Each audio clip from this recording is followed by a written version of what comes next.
Here we are. We live. This fucking light is so bright. I always forget it's on.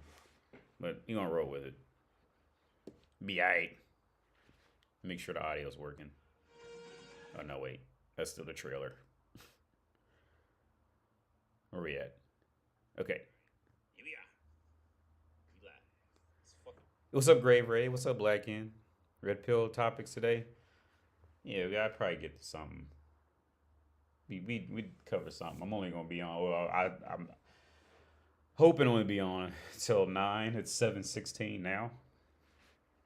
But yeah, I was watching Big Herc, Prison Talk. That's who I was watching. I was just I cooked some beef ribs. No, was it Fresh Out? Was it Big? Wait, what's his name? Big Herc. This dude, I was watching him. Yeah, I be watching. I've always been like in and out of his videos over like the last like years, man. I think he's a real cool dude. I mean, you never know anybody from YouTube because YouTube is you're gonna be in front of a camera and all that, and people you got to give them a show and shit like that. So you have no idea what the guy's like in real life. But I like his channel. I think he's a good dude. All I got to base on him off of is YouTube, but I was watching him earlier. But you know what? To be honest, like out of all the stories that I've heard from his channels, the only story that seriously had me like, okay, I don't know if I could do that, right? The only story that had me like, yeah, like I don't know if I could do that, right? Because any other thing, I feel like I could work my way around or work my way, once I learn the motions kind of thing, I feel like I could handle. The only thing, and it was today that he talked that no, it was the white dude. The white dude said he did 14 months in a cage or something like that and they didn't even let him out like the whole 14 months. Like that was the only part. That's the only thing I've ever heard out of like prison stories where I was like, okay, yeah, I like that would probably fuck around and get me, like being locked up in a room for 14 months. Because I've always been good with some form of like social shit. I've always been good with that. But I think that isolation, I think that's what would get me. I truly, out of everything that I've heard from like prison stories, I think that the isolation would be the thing that would get me. That would be my thing, isolation.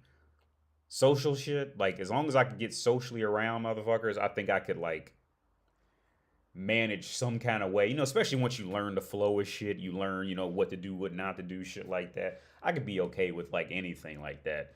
But yeah. Yeah. And I was also thinking about um I remember in high school, I was telling my girl these stories because we were talking about like getting into fights and stuff like that. And I told her, I told her like, look, everybody, if everybody just gets pushed to a certain level, like everybody has it in them to be wild as fuck. Like, right? Like if you're human, like you have it in you somewhere. It's just like a combination lock. Like if you just type up that right combination, anybody is a killer, dude. Like anybody is crazy. You just got to find that right combination for that right person. Um, but I was telling a story. I don't know if I don't think I ever talked about it on here because I'm gonna say the dude's whole name because I love to meet him now. At high school, there was this dude named Brian Hunterlaw or Hunterlog or something like that. I never exactly knew his last name, but Brian Hunterlog or Hunterlaw, something like that. I was always afraid of this dude, and I told my girl this story. I was always afraid of this guy in high school, right? And the thing is, the guy never spoke to me. He never did anything to me, right? I was just afraid of him, like, because the dude looked like a grown ass man, right? He looked like a grown ass man at like 15. He was one of them types of dudes. This white dude. He already had like a goatee, a mustache. He had this like big stocky build, and he was just a big dude. And he also looked rough, right? And I remember I was always afraid of him until one time. Well, I was still afraid when I did come across him. We ended up in his neighbor, and I told my girl this story over drinking a couple of nights ago when I was drinking the Jameson after the baby went to sleep. I was telling her the story. One day, like me and my friends, like we stumbled into like his neighborhood, but I didn't even know he lived over there. right? But we like, you know how you kids, you running around, you hanging out, and we stumbled into where he was out, and we had a football. We was gonna play tackle football, right? And and like the whole time at first we was playing, like I was trying to stay away from Brian because I didn't want to get tackled by him. I just like I felt like that motherfucker would just kill me, right? So when it finally came down to like out, because here's the thing, when I was always good at shaking people to get free in football, like playing outside, but it wasn't necessarily because I was like quicker or anything. It was more like the calculation of footsteps. It was more like an intellectual level as to how I always knew how to kind of like shake somebody in outside football. So even when I would play against like people who were just out of my league, you know, as far as quickness and athleticism, I could still always figure out a way how to get free just by literally just counting footsteps and trying to calculate, okay, like, you know, both of his feet should be off the ground here. So I'll make a hard cut that way type of thing. So like it was always like kind of this like I personally I would call it like social manipulation kind of thing. That's what I think I would kind of like balance it down to. Like it's kind of like this like almost like how Sherlock Holmes would do in the movies in the first movie where he would calculate like every fucking step. I would do that, but in football, which is more like the footsteps. If you can just keep track of the footsteps, like you can beat mostly any, you know, regular, you know, general population kind of like a general civilian. You can beat them. Now you're not gonna beat like, you know, somebody, you know, in a D1 university with that, you know, or the NFL because they're just too fast, you know, all the way around. But like a regular dude just outside playing football, you'll beat most of the population with that tactic. So yeah, so I remember Brian was guarding me, and like Brian couldn't catch. Like I would always catch passes on him. And back then, when you play outside football, like if you just catch a pass, you had to catch two passes in a row, and that would be first down. It didn't matter how far it was, right? But you had the rule and how we played was you just had to catch two passes consecutively as a team, and that was a first down. So like that, like I couldn't. So like when we would play out there, like Brian couldn't stop me, right? So I remember when I first caught a pass on him, and I remember I shook him, right? Like and he was salty, but it wasn't like anger salty. It was more like a rivalry salty. So after that, like every time we went on offense, he purposely came to guard me, right? Like, but it wasn't like anger, like a fight or anything like that. Like it was something he had to prove to himself that he could do it. But like he couldn't stop me from catching passes on him. Like he just couldn't stop me. But here's the thing: I was afraid when he would tackle me because he was just his build, man. He looked like a grown ass man, right? But like even when he would tackle me, it was kind of like these like kind of like hanging on, like kind of because he couldn't like get a proper, you know, like grasp type of shit. So it was like kind of like I'm like kind of dragging him and I'm like falling because he's just not letting go kind of thing. And he was a bigger dude. He was just a big guy, like a, you know, tall, not like fat. But yeah, I was always afraid of Brian, man. So Brian, like if I ever see him, like I just want him to know that I was always afraid of him. But no, that's honest what happened when we play football. And I was thinking of another time. Um, Here's the thing, man. Like I remember when I got into a fight, two fights at a mall one time for waiting. We were waiting for Jordans to come out. I don't think kids do that anymore, but back then, um, back in my day of Jordans, we were coming at the end of the whole first cycle of Jordan shoes, and then after that, they like recycled it from like the ones all the way through again. Back when I was in high school, we were coming to the end of the whole, you know, line of Jordans at the time. I think the last one was those like the ones that had that detachable like patent leather thing on like a spat type of thing. I think that was like the last, and it came in like a metal box or some shit. Like, I never had those Jordans, but anyway, I got in two fights in Tri County Mall, right? And the reason I got into this fight because this was the only time I had done this. We stood outside all night waiting for this mall to open, right? And I was there with some friends, and I remember we watched this girl. She was standing with some money hanging out of her back pocket, and I remember watching another guy. He walked up to the girl, stole the money out of her back pocket, and then like just left, right? And we watched it happen. I know I watched it happen. I'm not 100% sure if somebody else seen it, but I'm 100% sure I watched it happen because he stole the money and just walked off and left, right? Out because it was hanging out her back pocket. Well, when we got up, when the hours go by, because we stood there all night, and when the hours went by, they let us in, and we walked up there, and we walked to in front of the shoe store and waited for the store to open, the actual store to open. Well, some kind of way, the guys talked him like they talked him. The girl realized her money was stolen, and then she blamed me for stealing the money, right? And so at the time, I just told like no, that I think somebody else took it, blah blah blah blah.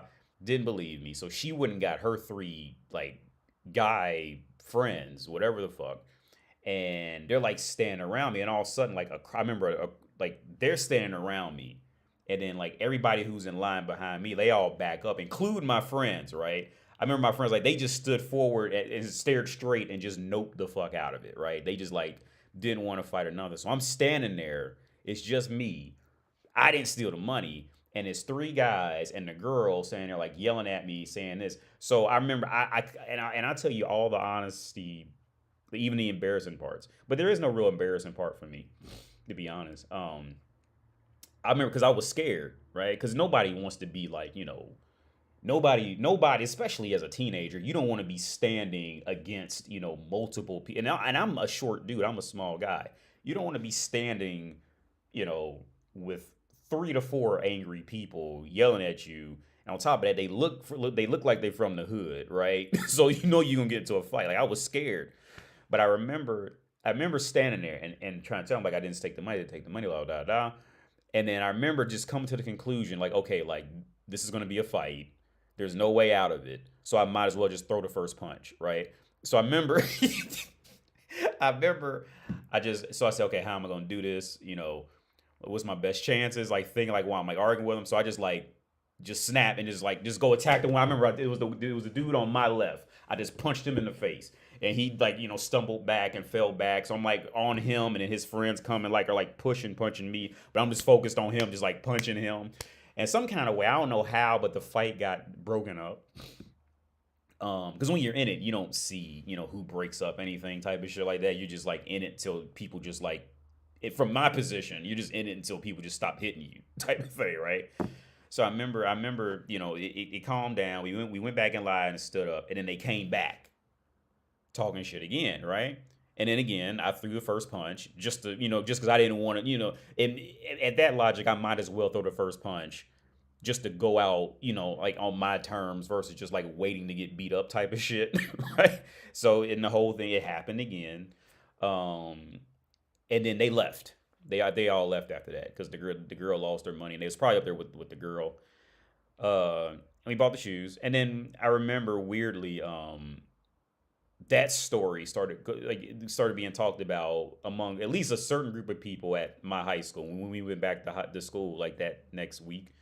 So I would always throughout high school I would always kind of find these weird unconventional ways to like be respected because I was short, I was bald, well, not even like smooth bald, like bald in like patches. So it just looked really weird. I would always find like it was always these really weird ways to like I kind of get because okay, the reason why I kind of gained respect because the story came back that I fought off 3 guys at the mall, right? So that was the part of the story that came back, out of that, right? But I just didn't want to get beat up, like completely beat up type of shit. I didn't want to be that dude that's just like on the ground like this type of shit. Like I'm gonna go out swinging. But here's the thing. I remember when I got into because I'm not a fighter. I'm not trying to say that I'm not like a fighter. But here's the thing. I was always pretty much the smallest guy in the room and all that.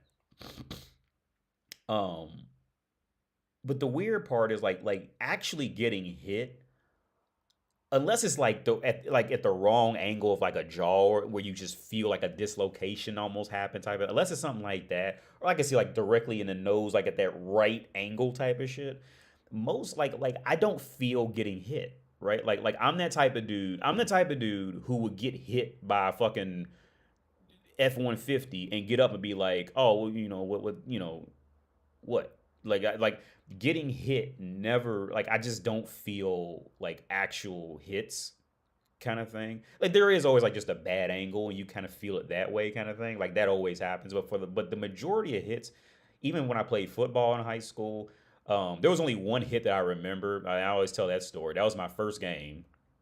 We played against Harrison, and their whole football team looked like a college team. They were all big, and it was a kickoff return.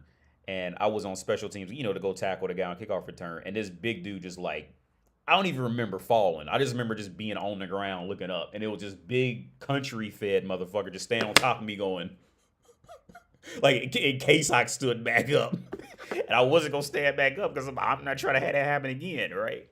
But when it came to getting hit, like I like the punches, like I can't think if there was anybody who genuinely punched me or I got hit where it actually like unless it was just like an awkward, not count like an awkward angle, like if you just get hit like with the ball of your knuckle like anywhere, like you're gonna like, and you get hit hard, like you're gonna feel that. But I'm talking like just like I'm talking just like in just a genuine fight and all that. There wasn't I can't remember any punch that genuinely hurt or getting tackled in football. I remember one time in football. I played football in high school. There was this dude named Darius, and Darius was from the hood, but Darius was cool though. Darius was a cool dude. He was a big dude. He was running back, and I was blocking for him or something one time. And no, we were on defense, and that's what it was. We were on defense, and the quarterback thought that he can just like do a QB sneak towards me and just run me over and get a touchdown, but he couldn't. He never did. Like he tried 3 times in a row, and I got him every time. But the last time we ended up in this the last time I couldn't get him down completely on my own, but he couldn't get a touch. And they were on like I'm talking like they were like on like 3rd and goal type shit, right? And he tried to run him out. And the third time, I didn't get him all the way down, but he couldn't move anymore. And we end up in this pile on, and I was at the bottom of a pile on at 5'7", 130 pounds, right? And these are big dudes. And I remember when I got up, Darius, Darius is from the hood. He's like, like more of like a tough guy. And he came to me and was like genuinely with a caring voice. He goes, "Are you okay?" Right? I'm like, "Yeah, I'm all right." I'll never forget that, man. Darius, I never knew his last name, but Darius was always a cool dude too. Yeah, Darius. He was running back. I don't know what he played on defense, but we were on defense together. But yeah, um, yeah. But that used to happen a lot in football when I was in high school because I played cornerback. So the quarterback always just assumed they could just run my way and just like run me over because I was small. Actually, my first tackle was actually they took a picture of it, which is it looks absolutely ridiculous because again I'm 5'7", and the quarterback was like So I remember the first time the first time that this had where the quarterback tried this, he tried doing a doing like or just scrambling towards my way. And I just wrapped my arms like around his waist and just like wouldn't let go. And in the picture, it looks like a fucking 9-year-old tackling a high school player because I'm just so small. But he could. And my first tackle was actually on. There was a picture of it. I don't know whatever happened to that picture, but it was. I seen a picture of like after the football season was over with, and it looks like a fucking like 9-year-old child tackling a high school football. But that used to happen a lot. They would always send things my way because I was the smallest guy. They just assumed they could just, run me over or I'd let them go because I didn't want to get hit because I was small. But no, I only had one person score on me. Actually, if more than one time I remember, I'm going on a whole rant that nobody has any memory of because it's just me reliving my high school days. But one time, I say his first, LaRon was playing. He was playing linebacker and I was cornerback. And LaRon had gotten shaken by his man. And but I was like, I'm guarding my man, but I'm corner, so I'm like deeper back. So he got shook. And the dude's like running, and I chased him down all the way to the 1 yard line. And the dude looked at me and thought that he can just like, make a highlight reel out of me. So he stopped and made eye contact with me and tried to go, like try to like run me over to try to make like ESPN or some shit. And I tackled him on the 1 yard line. He didn't get in. Yeah, he didn't. But I remember he looked at me and he went, and tried to run me over to make make a highlight reel out of me, and he didn't get in. Stopped him on the 1 yard on the 1 yard line, but they ended up scoring anyway because we fucking sucked. But yeah, stopped him. But I had to chase down LeBron's man all the way down the field to get him. And LeBron was like a normal sized dude, but he just got shook. It was one of them things because I remember he just like dived to try to catch him, and that shit didn't work out.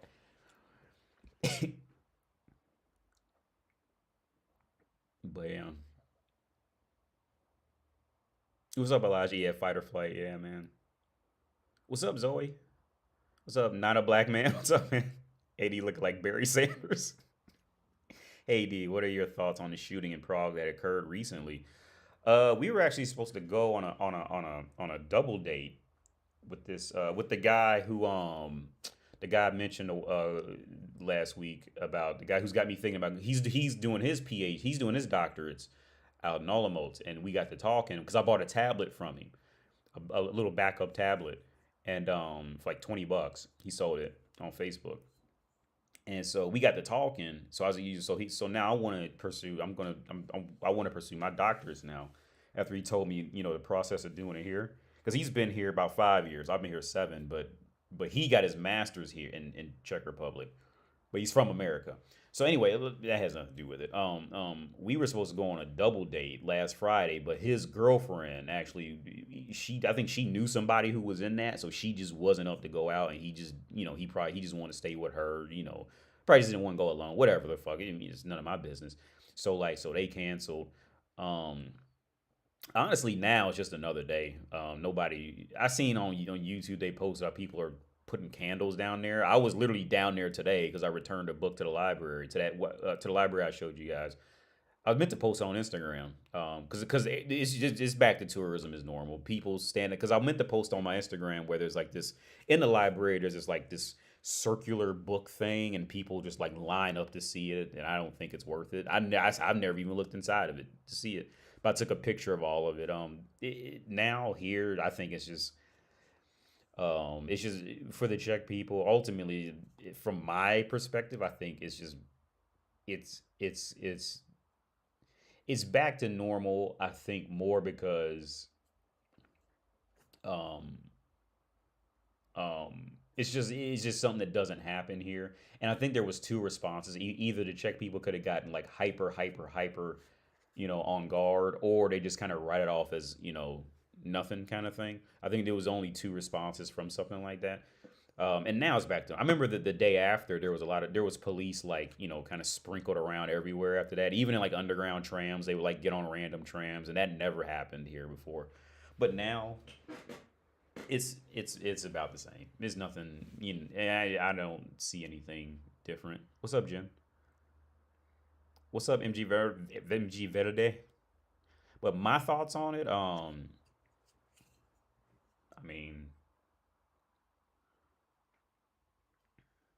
uh, my personal thoughts as an American, man, like my as an American, I'm just like, oh, that sucks, and then that's it. Because in America we have it happen like all the time, dude.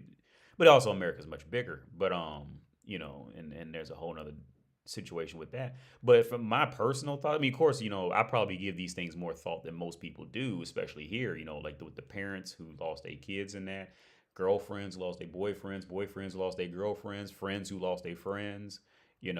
Is definitely more people who had to go to sleep that night fucked up than I think most people would think about.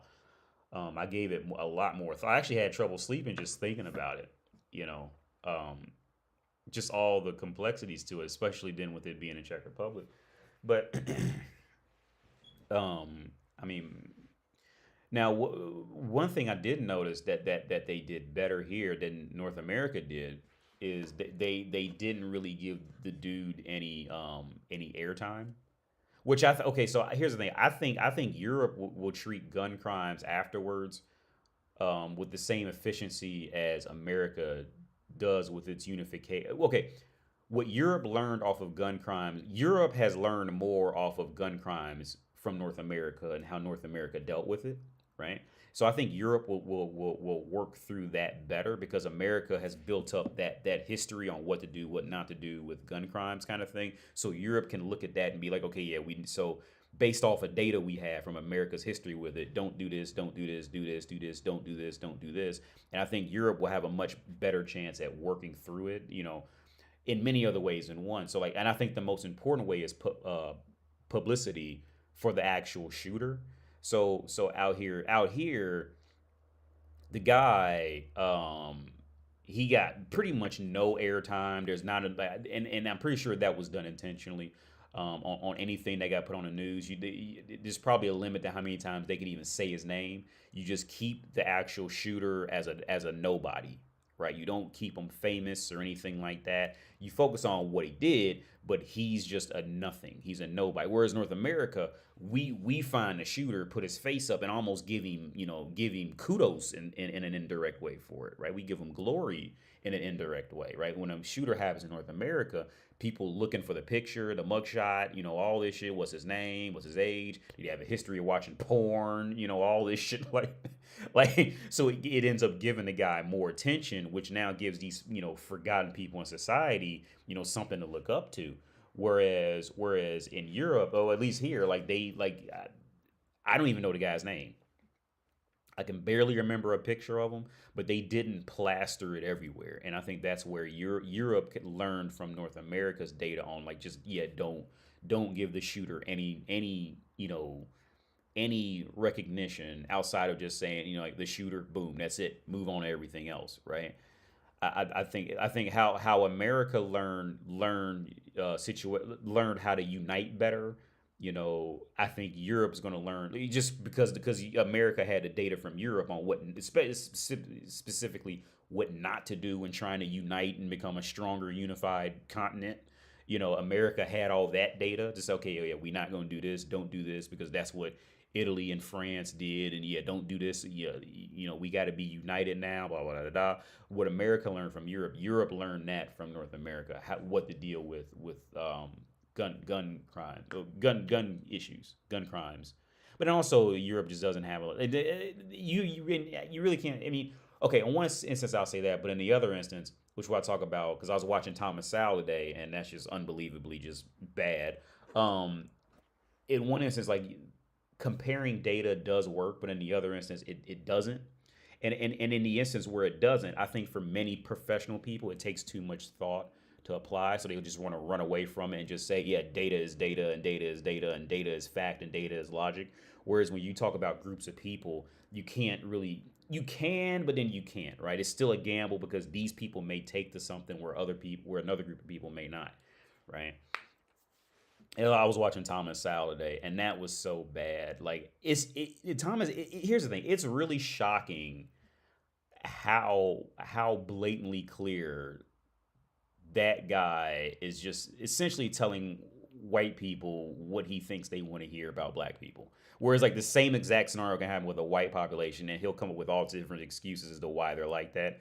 But it's really shocking. There was a time, I don't even know why he came up, but he came up in my feed about he was talking about black people in Germany, because the Germans didn't have gangster rap and all this shit. Like it's truly shocking at how bad he is with the reality of sociology, anthropology, shit like this. It's really shocking at how bad he is at it, but people listen to him because he's told enough white people what they want to hear to rid them of American white people. He's told enough of them. He's told them what they want to hear. So that's how he'll get money to live off of or to spend on other shit. It's really shocking. It's really just it's flat out just disgusting. I think it's disgusting. I think when it comes to logistics, I think Thomas Sowell is great. When it comes to economics, I think he's pretty good from the little bit that I did hear or read about it from him. But when it comes to social interactions and realities of what happens to people, I genuinely think, and I'm putting this on YouTube, and I'm not going to put this behind a paywall or anything, I genuinely believe that a drunk 14-year-old debate team who's taken one semester, not even 1 semester, 1 month of sociology would have Thomas Sowell sitting on his fucking ass somewhere without a valid argument. it's truly shocking at how bad Thomas Sowell is when it comes to black and white. It really is. It's truly, especially in North America, it's truly shocking how bad he is, right? But people will believe him, like, because it's a trust me, bro, I have a degree type of thing. It- but it's truly it's unbelievable. In the interview I watched today, they were talking about how the black community does it to themselves and blah blah blah da da da. Which that's just for okay. I didn't grow up in a black community, right? I grew up in a white community, right? But I can see it, right? My brother grew up in a black community. I grew up in a in a lower end white community. I grew up in a lower end white community. My brother grew up in a black community, not the lowest of the lowest black communities, but he grew up in a low black community, right? And I can clearly see these differences, right? Just between me and my brother. Now I get frustrated with my brother, right? Because he's fighting all that from that low black community and situations in there. But it's okay. It's like okay. With how I grew up to my brother is like I would say like growing up in Germany versus growing up in Czech Republic. Like the two, even though they're like next door, the two cultures are vastly different, and a lot of that can be traced just strictly back to opportunity and money and segregation alone, right? Most of that, right? And yeah. So back to Thomas Sowell, maybe I could find it. It was just today. I was watching it. How you even spell his name? I don't even know how it came up in my feed because I don't Google him or anything. But I think it's just really bad. I think he's just awful. I think this was it. It might be copyrighted though. Let me see if it's maybe will it say it's copyrighted in here? Because I don't want to fucking. If not, then you've seen the video.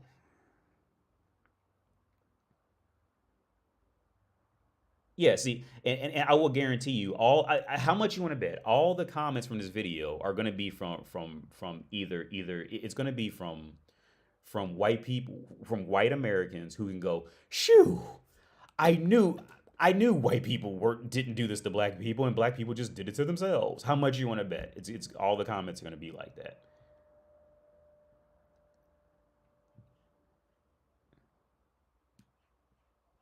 Only got first my university. In fact, I discovered most published black man history YouTube. In our university class, this is a black dude who wrote, to be educated is flat out criminal, maddening, and pathetic. I had encountered Dr. South thinking much earlier in life that I would have reached my professional destination much earlier. That's K through 12. Okay. Our elders cast their buckets with the wrong people, and they sent generations of black people wasting their lives meandering down the wrong road. Okay, yeah. Then you'll have Uncle Toms like this, right? You have Uncle Toms. It's either it's gonna be mostly whites or it's gonna be Uncle Toms, uh, like this. So when it comes to black culture keeping blacks down, this is why. See, that title alone is going to immediately catch the eye of a certain population, right? It's going to immediately catch the eye of a certain population. Now, to make a title like this, to make a title saying black culture keeps black culture keeps blacks down. Okay, now I would guarantee you he would dare not say Ukrainian culture keeps Ukrainians down. I will bet $1,000 to a donut he would not say Romanian culture keeps Romania down. I guarantee you $1,000 to a donut he would not say any white culture keeps white culture down. Or it's going to be something hidden in the back because he's going to offend his primary audience of getting paid, right? But if you say black culture keeps blacks down, this is why. Okay, to even label that like that is a clear understanding that there's no sense of awareness on history as to how things truly got like that on an interpersonal level, right? And like I said before, I think a drunk 15-year-old who just a drunk 15-year-old could just bring up legitimate arguments that would have them just speechless, honestly, and having to rely on, trust me, bro, I have a degree type shit. And this is why, like, okay, fuck it. Let's play it. Let's see if I get copyrighted. I don't know if it'll show me in here.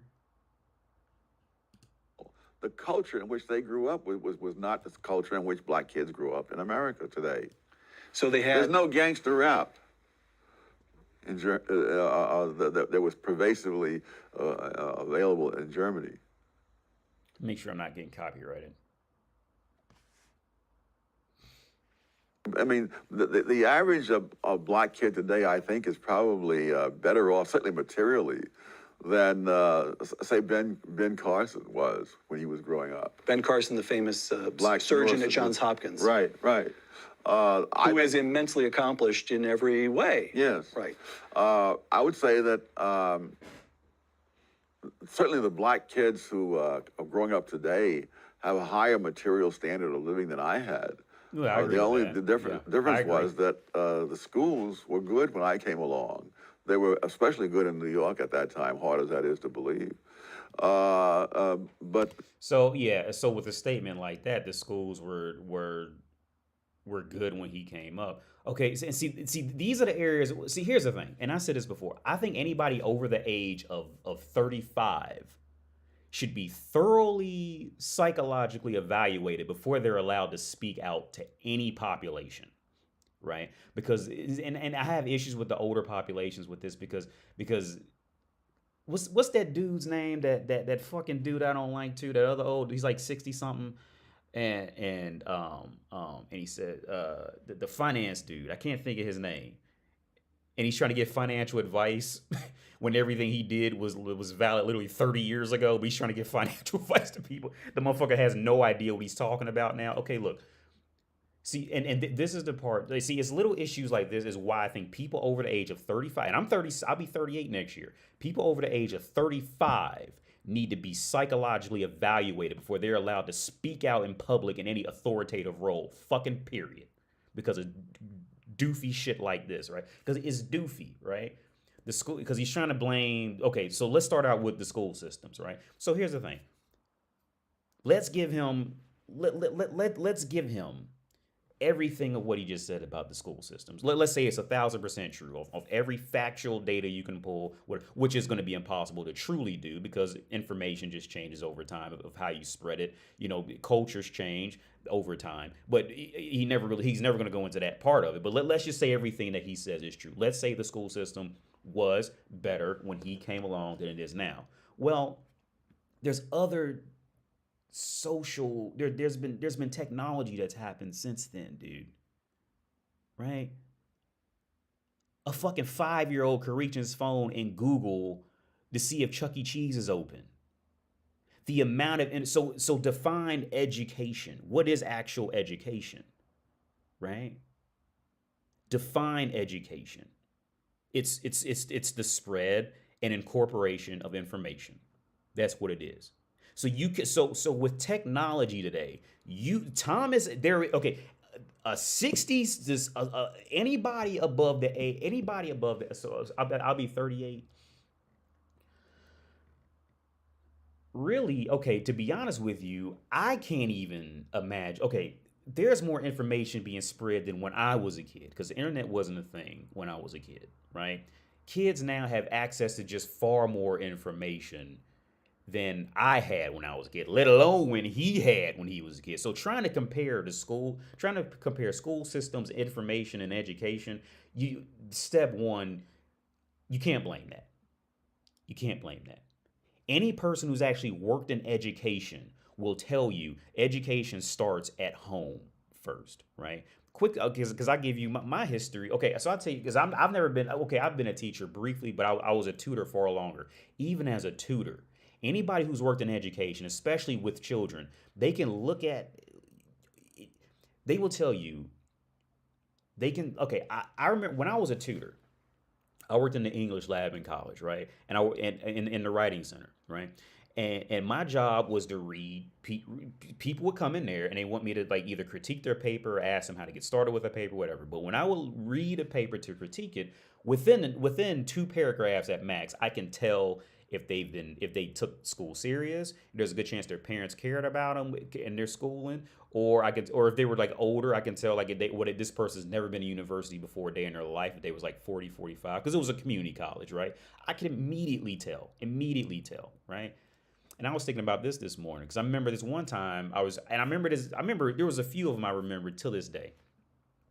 But I remember this one time there was this white dude, right? And he was dressed like a slob, but he was a nice dude, right? And he gave me his paper, and I'm expecting his paper to look like shit because I'm judging him. I'm judging how he walked in there. I'm judging a book by its cover, right? And I read the paper, and that shit was fucking immaculate, right? And whenever I would come across these scenarios, I would ask the kid, ask the student, where did you go to school at? Right. So I asked him, like, where'd you go? I remember because I was sitting at the desk right when you walk in, and he was sitting there waiting for me to read his paper. I asked him, well, where'd you go to school at? He goes, oh, I went to really good schools. I remember I said, like, yeah, well, I could tell because there's nothing wrong with this paper. And he goes, yeah, my parents put me into really good schools. The only reason I'm going here is because I could save a lot of money by going to a community college, but I'm going to transfer out, as soon as I get done. And I could tell like that, right? Because his parents were into that at home, right? His parents were into that. Education starts with the parents, right? It doesn't start with the school system. By the time you are relying on the school system for education, you're behind. It doesn't work like that. Now, there are people who make it work. I'm not saying that's not a thing. There's people who go to the school systems alone with parents who are drug addicts or whatever the fuck, and some kids they that's the only place they can find peace, a meal, some place to excel at, to get recognition, validation. Some kids do, but it's not common. It happens, but it's not common, right? But anyway, back to this. Step one, to blame the school, there's just so much wrong on that on so many levels. To blame just the education system with that, there's just there is almost infinite issues with blaming. Well, the school system isn't like when I grew up. All that. Yeah.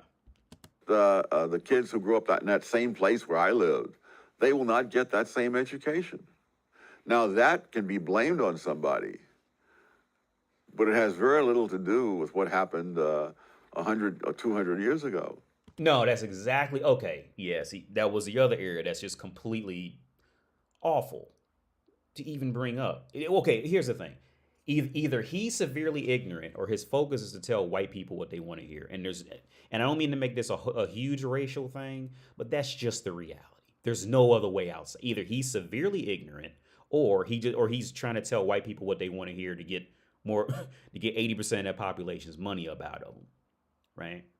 So let's rewind. But it has very little to do with what happened 100 or 200 years ago. It has everything to do with what happened 250 years ago. It has everything to do with that, right? And I'm sitting here saying this as a well-educated, relatively speaking, a well-educated guy too. It has everything to do with that, right? And we're just gonna break this down real quick of exactly why.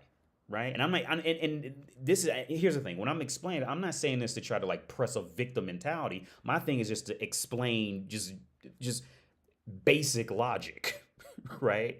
Any group of people would have this happen to them, right? The Czechs have it happen to them with their education system compared to Germany, right? It's the same thing, right? But he won't dive in. I guarantee you, very rarely will he dive into, setting white people against white people. That's not going to happen. It's only going to be black people against black people because guess what? If he tells white people what they want to hear, that it's all black people's fault, he'll be loved, right? He can't set not very often. He's not going to. I guarantee you, he's not going to set white people against white people. Not very often. Or if he will, there's going to be a clear excuse as to why, and a thoroughly explained excuse, right? So.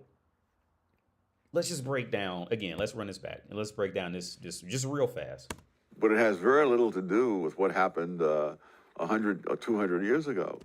Yeah, now, so what I state all the time is African slavery, due to many reasons, that was the worst slavery ever, right?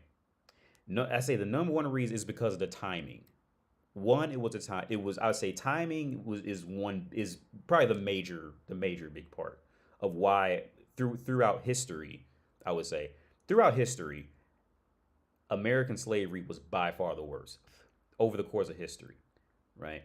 And again, the reason why I say that is because I say the timing alone would be, I'd say 70 to 80% of it, right? When those slaves, when America started employing those, started what employing, when they started employing slavery, right, right.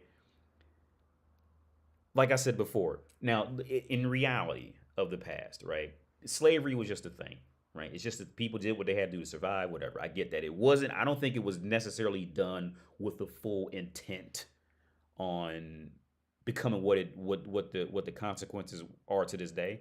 I don't think it was done with any horrible hatred towards people on the masses. I really don't think it started out like that. Um, but okay, so let's say when the first slaves come over, the reality of what's gonna happen is they viewed the slaves as property to do work, right? But then when those slave owners died and then the slave owners' kids came up, well, those kids were used to black people just being like that. So those offspring had a far higher chance of genuinely thinking they were better than the slaves, right? Think about it in your own home, right? Let's say you have a child, right? And let's say you grew up with a homie down the street. And the homie came down and he had to come clean your pool to make extra money, right? But y'all was cool. But he cleaned pools, right? Or did some relatively lowly work. But y'all was cool. You grew up together and all this, right? Y'all's relationship won't be too much on that whole yes sir, yes sir, yes sir, no sir, no sir, and all that. That first batch that probably won't be as bad at worst, right? But you fuck around and have a kid, and then the kid grows up, and all the kid ever sees is your homie coming over cleaning the pool and you paying him. See, now that kid is gonna think that he's better than him because the kid grew up like that, right? See, this is basic reality.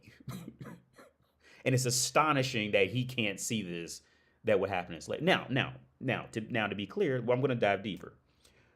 Let's just disregard that undeniable reality, right? Let's just disregard that. On top of that, African slavery, that was one of the few slaveries historically that was made where it was literally illegal for the slaves to learn how to read in a time where education was starting to boom and take off, right? Then you had the Industrial Revolution take off. And guess who got left behind? And guess what population was left behind in education? Guess what population? It was literally illegal for them to learn how to read, right? At a time when education was taking off. Right? Right? But this has nothing to do with what happened 200 years ago. It has nothing to do. Generations of families who grew up like that instilled habits into their offspring. Yeah, none of this had nothing. It had nothing to do with 200 years ago at all. At all. See, it's shocking how a man who claims to be so well educated can be so fucking terrible at this basic shit. Like, again, either he's severely ignorant or he's trying to tell white people what they want to hear to get money out their pockets. Right? He's Uncle Ruckus, Uncle Tom. Right? Right? It's basic. Like, how do you miss that shit? How do you miss, if you're so fucking up to date on history, how do you miss this shit? Right? How do you miss the fact that in order for, okay, when blacks finally got the right to vote, the whites didn't like it. So there was white populations who didn't like it. Not all white people, but there was a decent amount of white populations who didn't like it. So they set impossible tests for them to pass in order to be able to vote. Like, guess how many gumballs are in this gumball bowl? Like, it was impossible to guess it. So blacks couldn't vote, right? So they would have to, so if they could vote, they would end up voting Republican, right? because the Democrats were taken up by all the poor whites people. All the Democrats were back then were mostly all it was all the poor whites, because the Republicans were taxing the fuck out of them and they couldn't afford to survive. That's how the Democratic Party became a thing in the first place. And that whole argument on how, like, well, black people used to be Republican because they had no other choice, because the poor whites kicked them out. They wouldn't let them vote, and if they did, they were known. It was known, you don't go vote for them. You vote for anything against them. That's why black people were Republicans. Like, it's fucking shocking, man.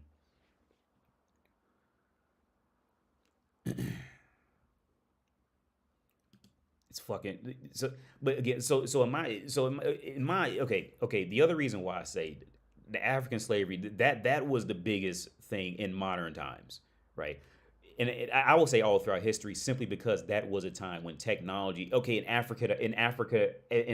the U.S., that black population, that slavery scenario there was in my opinion, was the worst, due to the time period, the location of everything, and the start of the technological boom, right? Who's going to be left behind in education? Is it the people who were allowed to read, or the people who weren't allowed to read? Who's going to be left behind, right? In a country that was a rich country, which adds another dynamic to it. If you're living in a rich country, right? And you are and by the time the third and fourth generations come down, you are now living off habits that's been instilled in you throughout your family lineage in said country, of it being illegal to know how to read, being treated like shit, being treated like you have, like, you're not gonna have the chances are going to be dangled in front of your face that you can be great one day, right? Because you see other people in that country getting it, but you're constantly blocked out. You're constantly left out, to the point where when TVs were invented, white bitches was on TV flat out saying, we don't want to live around black people. We don't want to live anywhere near black people, right? See, the black population in America had to live through, to this day, we have to live through, every time we turn on media, the blacks are, if you're not white, you're immediately a little suspect, or you're wrong, right? That's just that's how media is. It's media, right? Right? But if you're a white person, you always know you can lay back, watch Netflix, and see somebody who looks like you doing something great, and just that little bit is enough to give you comfort, some type of comfort. But every time I turn on some shit, that motherfucker don't look like me. Is nothing about me in there other than English. And then I know what it's going to be after that, right? See, it's all these little areas, right? And then you read a fool make a title like this, who's supposedly well educated. It's shocking. It's really shocking, right? So then in North America, look, what's the reality? What's going to be the reality? You dangle expensive shit all around the eyes, where the poor population who's been kicked out, left out, and segregated into communities, you dangle all this shit. Well, they're going to want it. So what are they going to do? They're going to start committing crimes to get it, right? Because they want what you got, right? Right? So then they'll just start imploding on themselves, start shooting and killing each other for a gold necklace and a pair of Jordans, right? Because they want the life that they see people on TV with, and the people on TV don't look nothing like them. See, the complication of how quickly that compounds into being fucked up through anybody who's on any level of a critical thinker on the matter, like, there's no way out of it, right? I got in a conversation on Facebook, because now here's the thing. Now I got in a conversation on Facebook with these two white dudes, right? It was a post saying, like, oh, it was this fat white woman say, I don't like white men, right? And it was a girl, she was in the comment too. And it was this fat white woman saying, like, sorry, I don't date white men, right? And then the white guy was saying, like, oh my God, like, that's so racist, blah blah blah blah. Which, to an extent, like, it can't be seen as racist, right? But my theory as to why, no, here's the thing. I'm not saying that white women should walk around, or anybody should walk around saying that they don't date white men, right? I'm not saying anybody should walk around. I think it's fucked up, okay? I think it's fucked up just as equally as I think it's fucked up to say a woman shouldn't say she doesn't date black men or Asian men or Spanish men, whatever the fuck, right? Mexican men, whatever, right? I think nobody should walk around saying that, but the deeper reality as to why it's considered racist versus a specification is the big turning point in that, right? The reason why it's determined racist to say a white woman doesn't want to date a white man is because everybody knows where that originates from in North America, right? Because 20 years ago, 10 years ago, a white woman can say, I don't date black men, and it's met with a societal response of, oh yeah, that's understandable, right?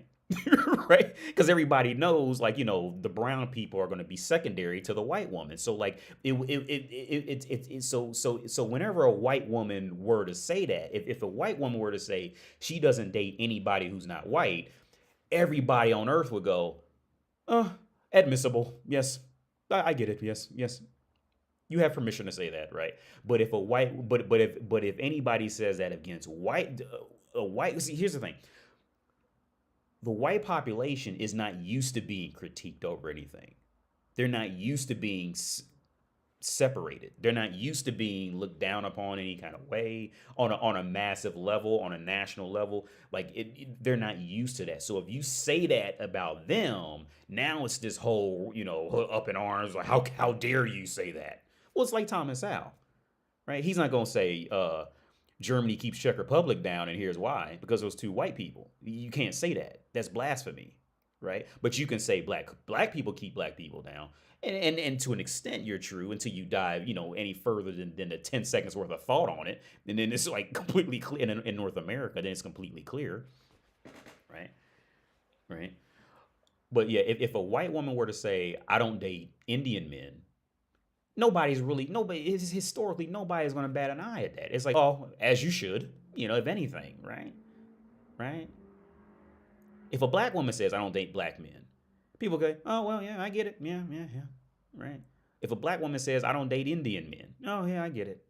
If a black woman says, I only date white men, some people may make fun of her, but it's more acceptable. Like, it's like, yeah, like that's the best you should be able to do type of thing, right? But if somebody says they don't date white men, it hits, I think it hits a more deeper triggering point because the white population is not used to they're not used to that. They're not. And here's the, I'm not saying this to like demonize the population. Again, this is just basic reality and logical fact. Especially in richer white countries, they're not used to being the ones, looking at something and being in question about their own existence, right? Right. See, when richer whites go out in the world, they see the world as like it's their right to be there. Right, and they can go be and they can throw a fit if somebody says any otherwise, right? But for everybody else, like deep down, like I look, I'm allowed to I'm allowed to be here, right? This is not my shit. Like these motherfuckers don't look like me, none of that, right? And I think that it's really a much deeper topic. And 13 minutes definitely can't explain like everything that's wrong with this statement.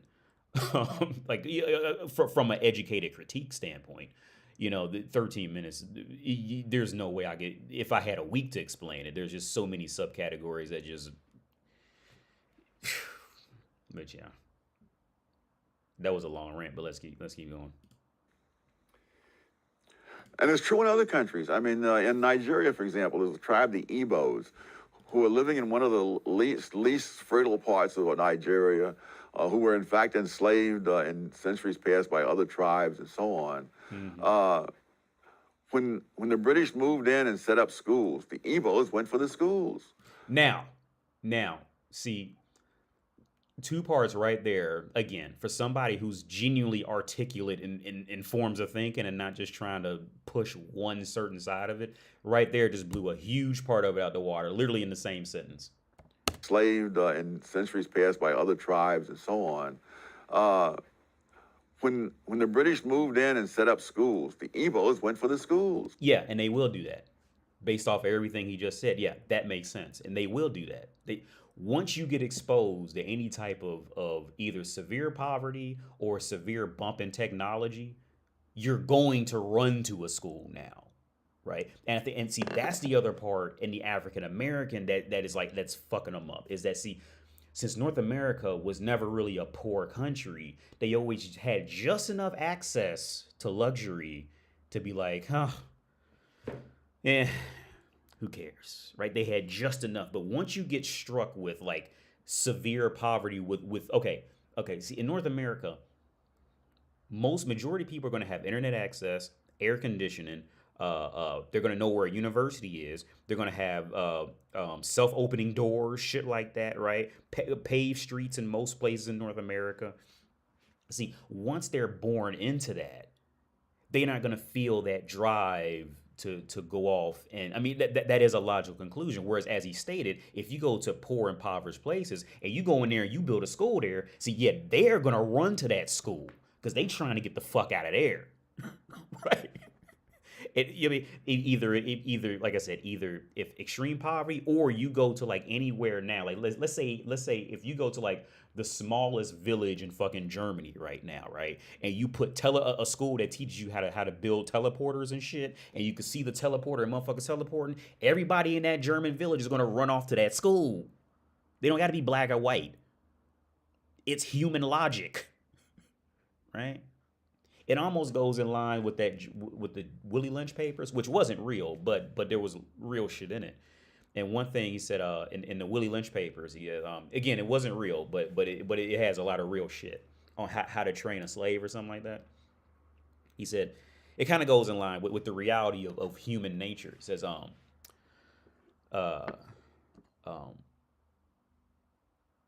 if you keep a nigger focused on keeping his hog pen clean, he'll never realize that he's living in a hog pen, right? And he'll just stay.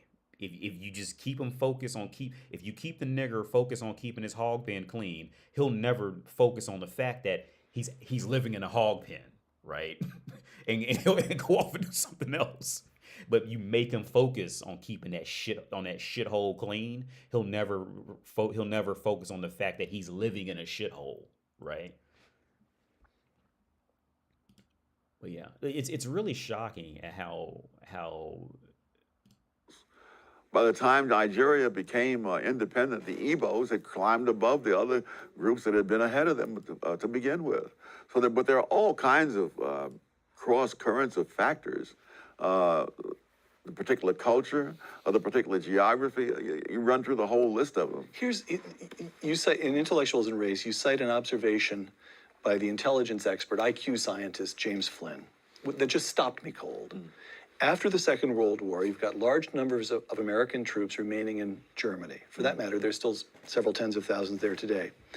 And both black and white American soldiers had children with German women. And Flynn discovered that those children growing up in Germany showed no IQ differences at all. The black kids and the white kids, the same. Quoting Intellectuals and Race, Professor Flynn concluded that the reason was that the offspring of black soldiers in Germany, and now you're quoting Professor Flynn, grew up in a nation with no black subculture. Okay, now Professor Flynn. Now, I don't know this book, so let's read this. Professor Flynn concluded that the reason was that the offspring of black the reason from how I'm understanding it, the reason why the blacks grew up and they were like pretty much indecipherable or whatever. I can't think of the word right now. They were essentially the same in IQ level as all the white kids because they grew up in a nation with no black subculture. Now, here's where the critical thinking comes in, which Thomas Sowell has none on this topic from my point of view. Okay. Define black subculture. Define it. Define black subculture. Take 3 seconds to define what is black subculture? It's a culture that is considered black, right? Now, if this doesn't blow your fucking mind, what do you think the culture of blacks came from? Over the last 20 years? No, over the last 200 years. Who would have thought?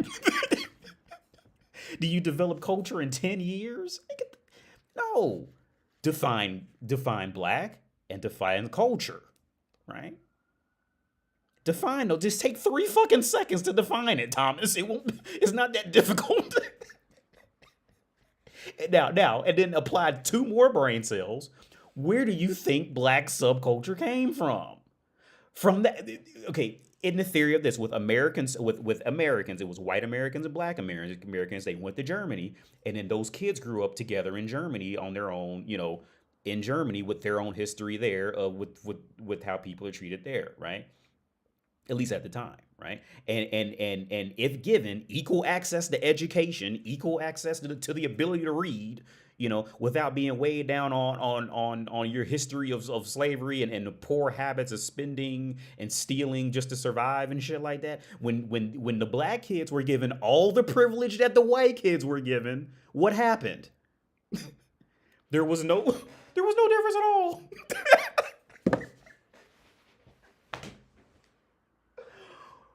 It's almost like it has something to do with what happened 200 years ago. It's almost as if something that happened in the black people's history that developed their culture might have had something to do with it. Doesn't it sound like that?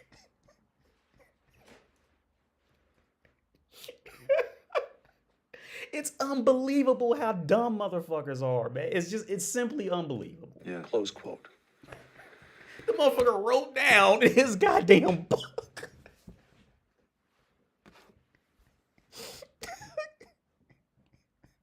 Which means what? Which means they experienced exactly the same expectations. Is this the thing? No. The expectations are external. The culture in which they grew up was not the culture in which black kids grew up in America today. Yeah. Okay. Here. Let's do this. Let's define. Okay. This is unbelievable. The ideas, customs, and social behavior of a particular people or society, right? Now, with the African Americans that he's talking about, let's make this bigger so you can see it.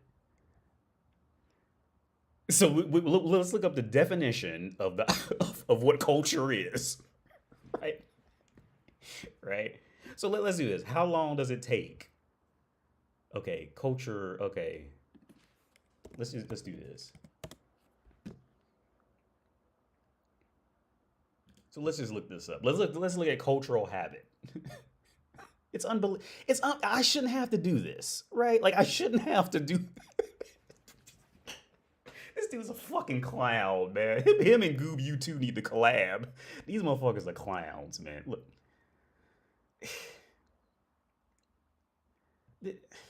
I shouldn't even have to do this. I shouldn't have to do this. I shouldn't have to. I shouldn't have to do this. Where do you think the culture came from? Where do you think culture come over 20 years? Culture is habits. It's habits passed down from generation to generation, especially when you're segregated against. Right? The same reason why Czechs have their own culture, Germans have their own culture. Yeah, because they segregate each other and now they have their own cultural habits. It didn't happen over the last 10, 20, 30 years. This was 1,000 years in the making. Right? How do you miss that as an educated man? Because he got to tell the white people what they want to hear to get that money about it so they don't feel bad in America. Now, this has nothing to do with, other whites in the world. This topic has nothing to do with the rest of the world's white population. This is the American white population. You have others that feel guilty in some kind of way too, but this is primarily targeted at the American white population. Right? So there's no gangster rap. That was pervasively available in Germany. So here's what I'm getting. There is something about black subculture in America today that holds African Americans themselves back? Yes. In fact, I went into this in a previous book on which about black rednecks and white liberals, because that same subculture. Let's talk about two of your books here. Go ahead. Because that very same subculture held whites in the South back as well. That Yeah, at the time, yeah, and they totally did. Yeah, and I agree with that 1,000%. Yeah, whites will hold. That's what the Republican Party does there to Republicans. They hold them down. Yeah, of course, I agree with that 1,000%. Trump don't care nothing about Todd the Republican. You don't care nothing. Yeah, I agree with that 1,000%. White, yeah. mental testing in the First World War turned up, among other things, the fact that whites from various 4 or 5 southern states scored lower on the mental test than blacks from 4 or 5 northern states. Yes, yeah, and that's 1,000% true too. That is a thing that was in the U.S. People who the southern population has chronically scored lower than northern populations in North America in any type of formalized testing. That has been a chronic situation. And it's been theorized, that whole theory of like, well, if you grow up in a warmer climate, that means that you didn't have to plan as much to think ahead, so that relatively lowered your IQ and testing scores, whatever the fuck like that. There's plenty of theories that go on about that. But yeah, he's 1,000% right. I agree with this. Like I said, with when it comes to strict data like this, he's great. I don't have any issue with this. My issues with his reality is his perceived reality on human dynamics. That's where I think he just is abysmally bad. And so it really was a question of the subculture that was there, which was a handicap to both. All right. And so whose job is it to say, wrong subculture, folks, you're harming yourselves? Well, I would think in an ideal world that intellectuals might take on that task, but the world that we live in, I've noticed, is not ideal. All right. What is to be done? Take a look at President Lyndon Johnson speaking at Howard University in 1965. Oh, yes. But freedom is not enough. You do not wipe away the scars of centuries by saying now, you are free to go where you want and do as you desire. Yeah. And choose the leaders you please. Yeah.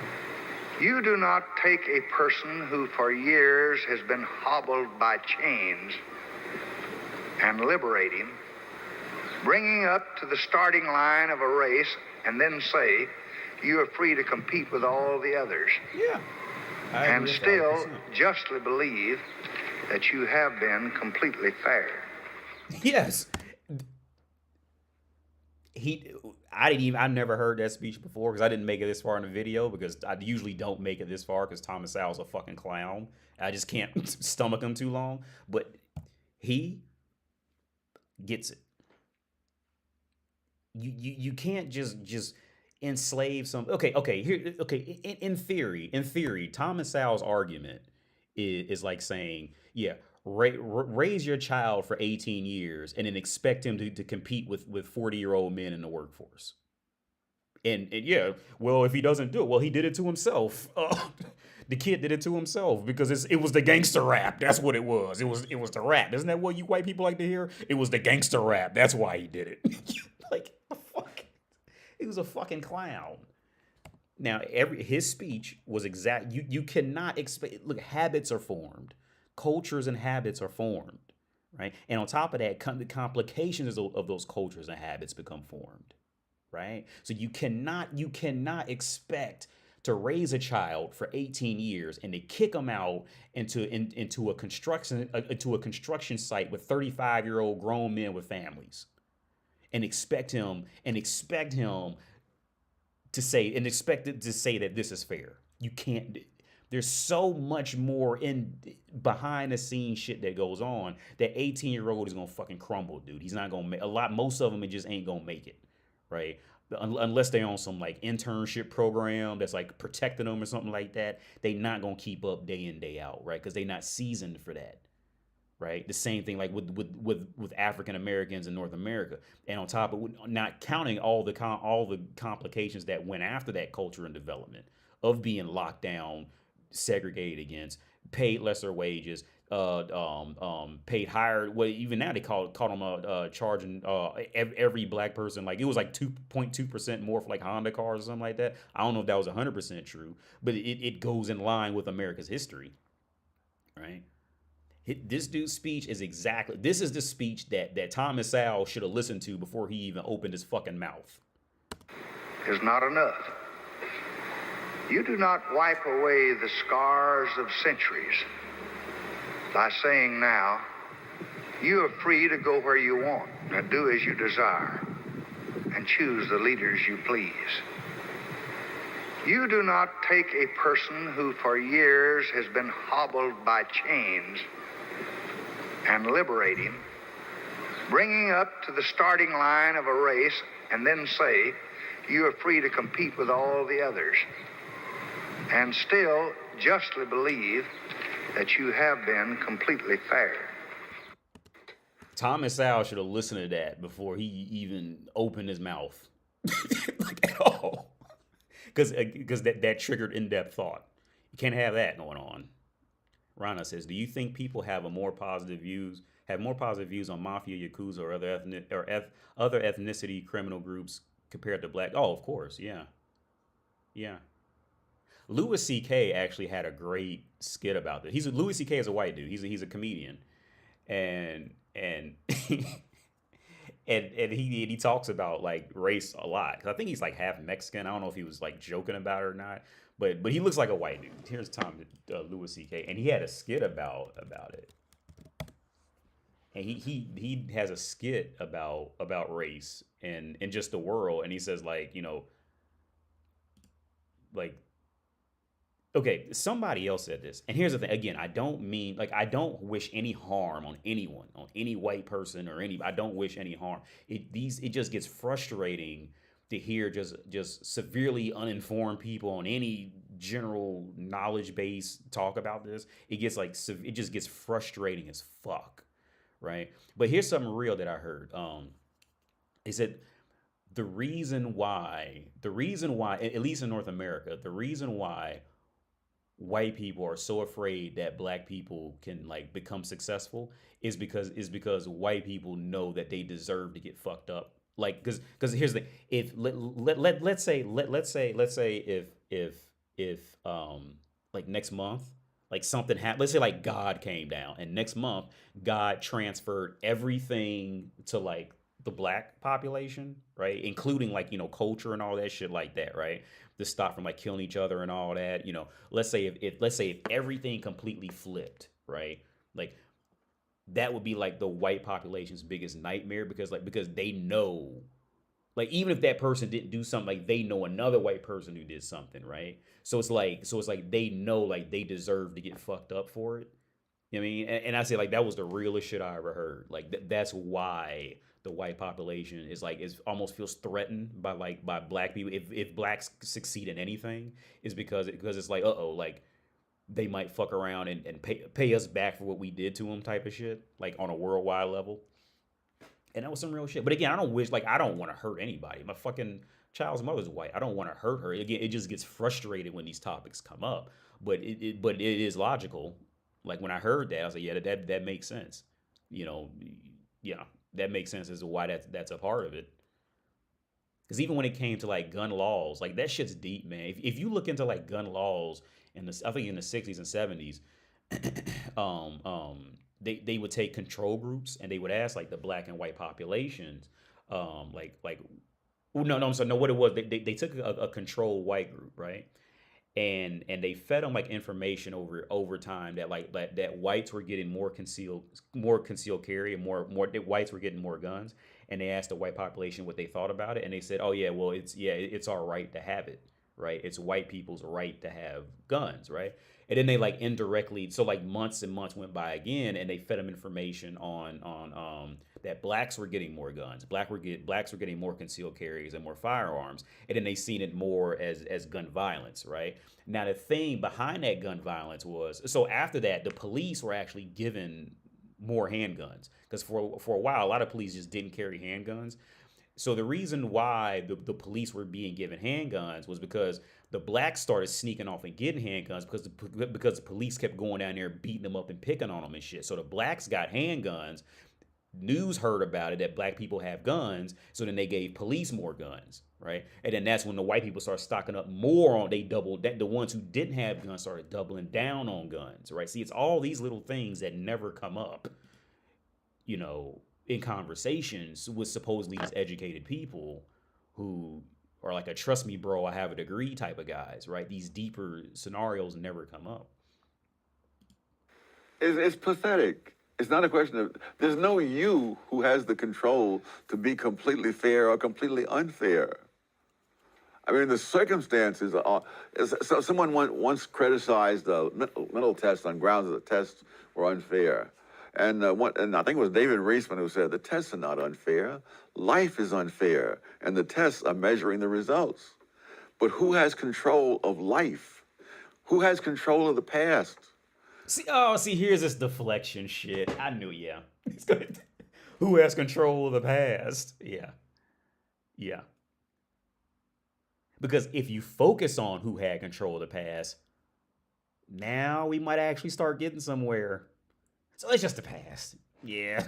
Who has control of it? It just, yeah. But the past mattered when he brought up that British. See, when he brought up that British colony in Nigeria, the past mattered then. But now the past don't matter. Nobody has control over that. You see that? Nobody had control over the past when white people were seen as favorable, right? But if white people are seen as unfavorable, now, who had control of it? Nobody cares about the past. It's just the past.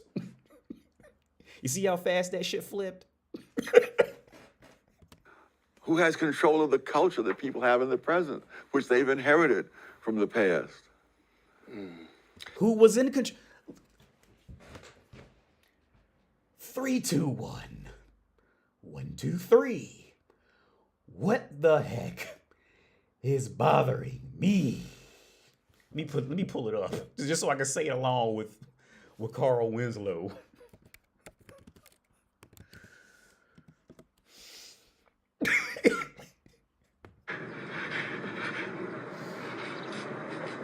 Three, 2, 1. 1, 2, 3. What the heck is bothering me? 3, 2, 1. 1, 2, 3. What the heck is bothering me?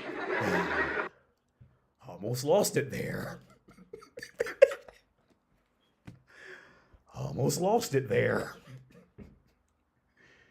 Let me rewind it. Just to...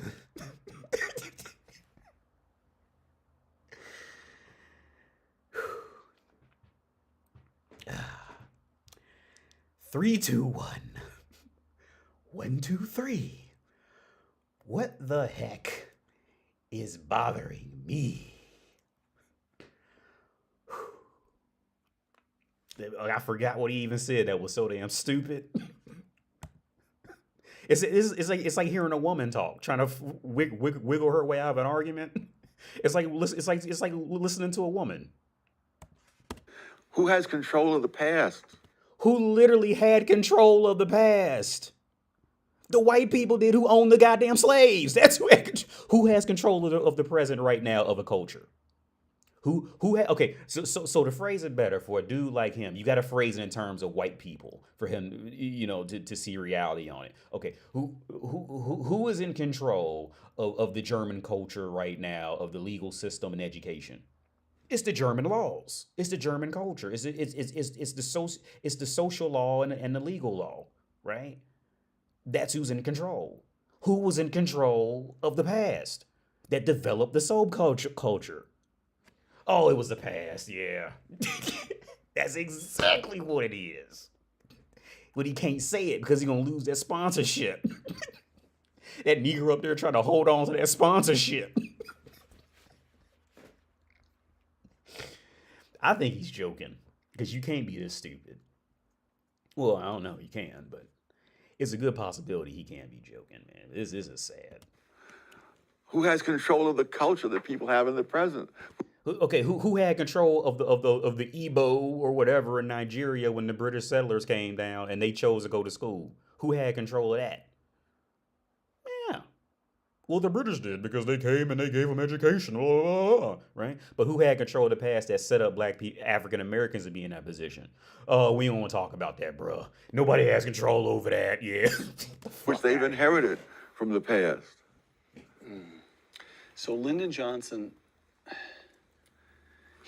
in fact, although good liberal that he was, at least in regard, Lyndon Johnson had a complicated career and changed positions on issues many times. But good liberal though he was at that moment, he was in fact engaging in a breathtaking arrogance Yes. on two counts. One, that white people were the ones who were responsible for where black people stood in the race, that it was up to whites entirely. That blacks, as he described, I'm putting this to you, devastating. black people are devastating. passive, they're acted upon. That's right. That's right. And then the second act of arrogance is the supposition that somehow the federal government could fix it. Yes. At that point, well, yeah. Now I think that was the only part that was. Well, okay, the federal government can fix it, but it's not going to be overnight. It's going to take, to wipe out that culture and to wipe that out in any type of socially acceptable, politically correct way. It's going to take centuries to fix that. So the federal government can fix it, but it's not going to be like, next year. It takes a long time. And then on top of that, you're going to trigger more issues. You're going to have revolts, you're going to have revenge, you're going to have other issues that compound on top of that, right? Again, this takes critical thought, it's not going to fix it. So I think Lyndon B. Johnson and how he perceived Lyndon B. Johnson, the first part I agree with. The second part I agree with, but I think there's a lot more that goes to that story. But yeah, no. But what Lyndon B. Johnson said, what Lyndon B. Johnson said would inevitably lead to that was blasphemous. What he said, because it's going to infer that it wasn't black people aren't just dumb because they're dumb, right? They're not just committing crimes just because black people commit crimes. It's going to open up that whole next window of thought, right? And it's going to be met with anger, frustration, vengeance, invitation. Some people feel guilt, wanting to help. It's going to trigger all these unsettling emotions in an economy that was already essentially set one way for hundreds of years, right? So they're going to have this huge fluctuation and nobody knows what's going to happen out of that. So it's safer to just say, okay, yeah, black people commit crimes just because they just commit crimes. Black people have single mothers. They do drugs just because they're black and they like to do it, right? Like, it's easier just to say that so everybody can just forget it and move on with it, right? Right. So what Lyndon B. Johnson said, everything he said was 100% real, but the consequences would disrupt society, right? All because of sensitivity to reality. Like I said earlier, me and my buddy comes in and every time he comes, he comes and cleans the dishes for like $20 a week, right? But we were cool. Like, I didn't think I was better than him or anything like that, right? We even go out and drink on the weekends together, whatever. But every Tuesday and Thursday, my buddy Nate comes over and cleans my dishes, right? But we were cool, right? For whatever reason, but we just knew what the deal was, right? Well, my son grows up and sees Nate only coming over here cleaning the dishes and doing lowly work. See, that next generation is going to think that they're just born into being better than Nate. My son will grow up, and on some level, he's going to think he's better than Nate for doing all my lowly work. See, that's how this works. And the thing is, that happened over 200 years of instilling these habits of thought, right? Through multiple children. And then children went off and told other children, and they grew up and they told their children the next level of it, and it got perverted, right? Now, again, not every slave owner was horrible, and not every slave owner was horrible, and not every slave owner was great. There was a lot who, I will admit, there was many slave owners who just weren't on that superiority shit and would check their own on it. I'll happily admit that. But psychologically, that's what's going to happen, right? For the man, on some level, they're going to think they're superior. My son would think he's superior. If my family and friends moved to Pluto right now, right, and we could live on Pluto, And if I grew my son up with media that always showed black people saving white people, if I grew him up showing my son only media where it was always black people saving white people and being heroes in the movies, if I grew him up showing him just all types of news of what white people did and crimes on TV, if I grew him up where every billboard he seen was a happy black person on it, it's look, he was born. This is a consequence of culture, of what I put it, of his habits, of habits of what he's seen and what he was exposed to. He's going to think that he's a superior one now, right? And I think this is something that the white population has to understand. Like, I'm not trying to be like, I'm not mad, and I'm not promoting racism. I'm not promoting any revenge. This is just the reality. Right? It's just the reality of it. If he grew up reading history books where our people enslaved, Nate's white, right? There's a part of him that at some point he's gonna think that he was better, he's superior, or his family must have been better. Something's gonna be there. Something is going to be there, right? And it's unavoidable. If you grow up learning that, reading that all the time, seeing it on TV, on a free Friday night, you go to a movie, what's it going to be? It's going to be a white man who saved the day, right? This is what it is. Now, it's frustrating when this topic comes up, but I'm not mad about it. But I think the white American population thinks that people like me are mad about it. It's frustrating, but I'm not like mad about it. It's almost like talking to a child now, like when it comes up around, like, well, okay, to be fair, my white friends, they get it, right? In North America, like most of them, they do get it, but like the general population is fucking wild. It is staggering. But if you wanted to be charitable, you could say, well, he said this in 1965. But if you say, all right, why are people now repeating it in 2013 when we've had nearly half a century of experience to the contrary? And if you look within the black community, those blacks who had escaped what I call the black redneck culture, they've moved on. But it is okay. Yeah, we've moved on, but we still know the reality, right? Like we still know. Okay, you still know what it is to act white, right? right, right.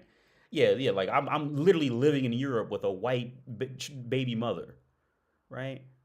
Yeah, we've moved. I've gone off to multiple universities, So yeah, graduated from multiple universities. Yeah, we moved on, but no, only a fool would sit up and try to say no. Like, yeah, it's all. I mean, some of it can be bullshit because I'll make a bad call on racism sometime. I totally get it. Like, and I own it, right? But to pretend that that's not a thing, yeah, like it's the culture the different parts of the black community had. They were different. Daniel Patrick Moynihan, in his famous 1965 report entitled "The Negro Family: The Case for National Action," close quote. Longish quotation, but it gets to something, I believe. Moynihan: the fundamental problem is that of family structure. The Negro family in the urban ghettos is crumbling. A middle class has managed to save itself, but for vast numbers of the unskilled and poorly educated, the fabric of conventional social relationships has all but disintegrated. So long as this situation persists, the cycle of poverty and disadvantage will continue to repeat itself. Close quote. yeah, and I actually remember this exact area. Yeah. Now what's left out of this quote is how women in poverty were given where this quote comes from is in the cycle of poverty.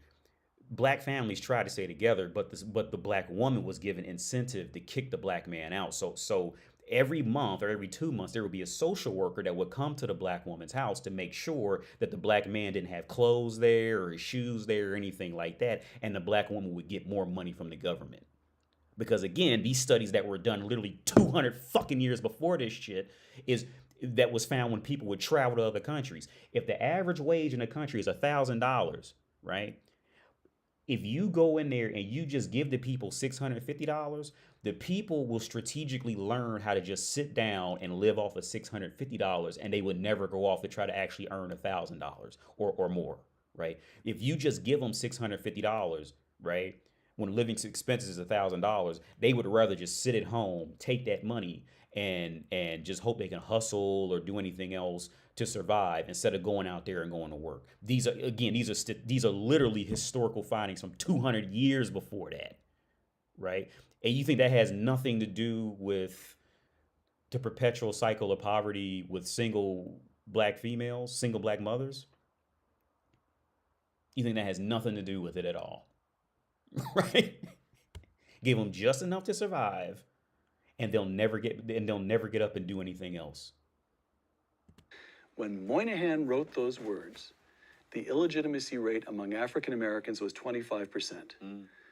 Today, the illegitimacy rate among white Americans is 36%. Yeah, because that spread to the white communities. That single mother, because guess what? When those social workers would come to those houses, guess what color those social workers were? They were white women, right? The white women would come into the house to make sure there was no black man with the black woman in there so they can keep the black family separated. Now, the social worker had nothing to do with it. She's just doing her job, right? This was government shit. This was state/federal level shit, right? So when that white social worker would go in there, she learned that, oh, the woman can actually get more money, if they keep the man away. Guess what that white social worker did? The woman did. She went back to her home to the other side of railroad tracks and started telling her friends, if you split up with Daniel, you can get more benefits. Oh, and Daniel makes money. Oh, well, yeah. See, in that case, you can get alimony out of him. You could even keep the house, and you can keep another apartment if you work it right. Yeah, you can do that. You know how I know that? Because I've been going over there to the poor part of town, and that's what we doing to them.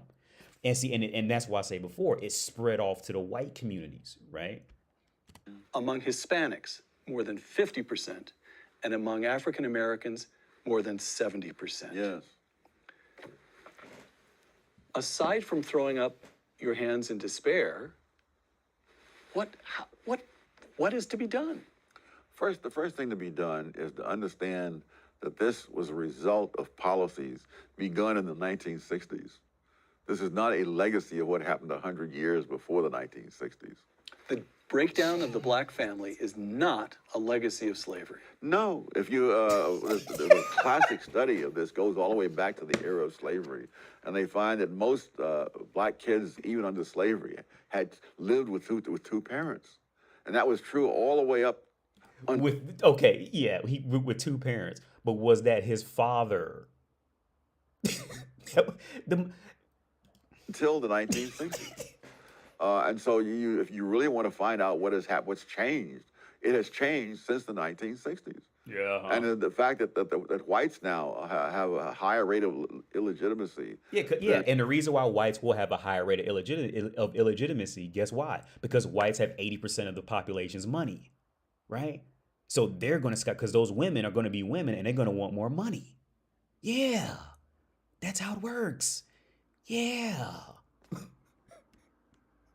This had nothing to do, and the white guy tried to say, look, dude, this had everything to do with that. And blacks had, when Moynihan wrote, suggests that this is something that spreads out. But if you look at something else, if you look at those blacks, look at black husband-wife families, the poverty rate among such families has been in single digits every year since 1994. Yeah, and so and that makes sense too. That logically makes sense with a black father and a white woman as a family. But yeah, that makes sense. Yeah, because historically speaking, white women will not touch an other unless the other is superior in all ways, right? Historically speaking, white women will not touch an other unless the other is of a superior sect, right? The one like me, a guy who got up and did something, a guy like Thomas Sowell, I'm sure you probably fucked a few white bitches.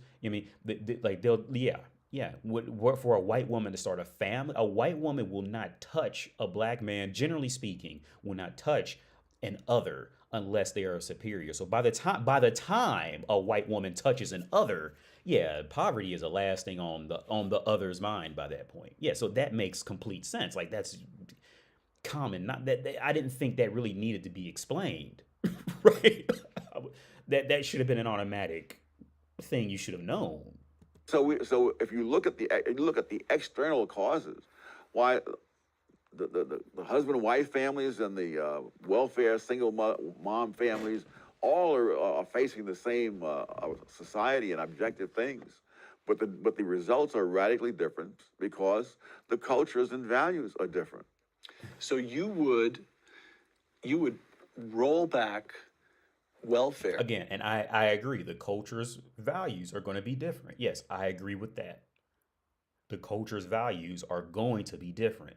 But where does cultural value, my big question is, where did these cultural values come from? And you can't say rap music. Where does culture come from? 20 years ago? See, it's like it's like listening to a woman talk. When women talk about women inequality, they looking at over the last 20 years after shit's already been built for them. No, this shit was thousands of years in the making.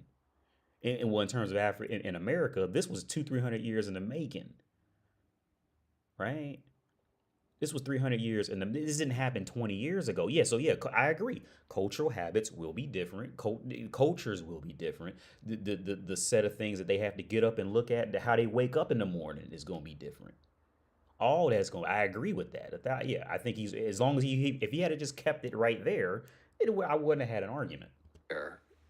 I guess that's the principal policy. Okay, so what would Tom Sowell do? One, you'd eliminate welfare, you'd reform welfare. What would you do? Roll it back. All right. And what about affirmative action? Eliminate it. Just gone. Yeah. Colorblind Yeah. policy completely. All right. What prospect for that do you see? None. No At black, present. no black leader of any standing. I'm talking about a political leader as opposed to an intellectual such Right. as yourself. You've got, well, there's you. I don't know. He's not an intellectual. He's an articulate bullshit artist. I don't think he has very high intellect in this topic at all. I think intellect is highly overvaluing his presence. I don't think there's much intellect going at all. I think he's articulated bullshit on this topic and trying to poorly intertwine that with areas of study that he might actually have some knowledge on, like economics. Like he's pretty good with that. Logistics, he's good with that. But social interactions and just how humans interact on a dynamic level, there's very little intellect there. Very little, if any. Walter Williams, do you get the sense that there's a growing generation, a rising generation of African American intellectuals who say, enough of this, I'm with Tom Sowell? Well, I don't know if they'll go that far. There's no point. That would be asking a lot. There's no point being reckless. But I think there are people like Shelby Steele and many others, Larry Elder. You can run through a long list, and there are more such people now than there were, say, in the 1970s. But in terms of political leaders, all the incentives politically are for black leaders to blame all problems in the black community on the larger society. And that enables them to take on the role of being the defender of the black community against enemies, which in turn creates the situation in which many blacks don't feel that anything that they do is going to help themselves unless it's done politically as a group. That there's no point. I mean, why would you, if you believe what they say, why would you want to knock yourself out in school knowing that the man is not going to let you get anywhere? One of the most pathetic things I heard in recent years was a young black man saying that, at one point he thought he would join the Air Force and become a pilot. And then he says he realized that the white man is not going to let a black man become a pilot. Yeah. See, do you know where this comes from? Again, see, this is again. I don't think there's I don't think there's any amount of decent intellect when it comes to reality, right? Again, this is called basic conditioning. The reason why the black guy would say that, right? When black people look out there in the world, we look out there in the world like on some level that the world is going to be against me, right? And it's conditioning. This is called conditioning, like Pavlov's dog. It's conditioning. Again, if every time you turned on the TV and you seen white man be the hero, white man be the pilot, white man get the beautiful woman, white man lives in a beautiful house, white man gets has beautiful clothes, gets a beautiful motorcycle, he's smiling with happy on kids on billboards, he's the hero of every movie. If there is a black guy in it, he can do it until the white man comes in and saves the day. If you grow up under this constant conditioning, and this we haven't even counted the shit habits that came out of what happened 200 years ago. We haven't even added that in yet, right? If you condition your child to grow up and say, like, you're going to be a pilot, and you put him all the way in pilot school all day long, the kid will grow up thinking he can be a pilot, right? Because he's grown up and that force was put on him, right? Now, for the typical black man on earth, well, most black people's parents won't be pilots because, again, education, history of education, and what happened 200 years ago, and how things meshed out now. Most black people, they will immediately think, I can't do that, right? Why is that? Think, why? Why would the black person think he can't do it? And you can't say, oh, well, just because he's black. No, think, why would he think that? Think. Go back to Lyndon B. Johnson shit. You cannot expect to beat a dog down for 18 years, and then on the 19th year, the dog just get up and just love you and want to go out and play fetch with you and be happy. It doesn't work like that, bro. It doesn't work like that. If a black, okay, now every white guy on some level can be like, yeah, I can kind of see being a pilot, right? Like on some level, definitely more than a black dude can, right? Because every time you turn on TV as a white man, you see somebody who looks like you, who's doing something. So at some point, you'll be like, I can do that. I can do that because he looks like me. As a black kid, as a black kid, all you can see yourself doing is going to the NBA, the NFL, becoming a rapper.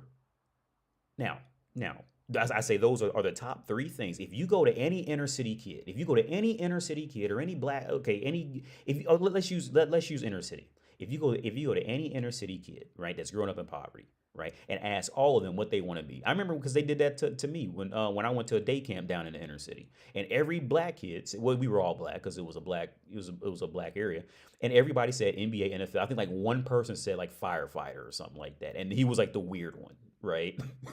Right? Think, why is that? Why would a little black kid who's not even 5 feet tall, his parents ain't 6 feet tall, why would he lean towards the NBA? Why would he want to go to the NFL? Why would a black kid who weighs $120 and is 5'2" think he gonna go make it to the NFL? Can't run that fast, like, you can't really run, extraordinarily fast or anything like that. Ain't raising no eyebrows when he plays football or something. Why would a black kid automatically run to that? To become a rapper, to be in the NFL, the NBA. Why? Because anytime that black kid turns on the TV, the only positive light that a brown person sees is when they out there tossing a ball around. Right? Or they rapping. That's it. It's conditioning. That's why that black dude thought to himself, I can't be a pilot, because there's no conditioning in him to do that. Right? It's conditioning. See, this is what culture, this is habit. This is literally the definition of culture and habit. Right? If a people has learned one thing about something, right, that's all they're going to know. Now, sure, when they're comfortable, they'll say, oh, no, well, I don't see color. Yeah, they'll say that when things are comfortable, right? But let's be on a psychological level, you can't deny it, right?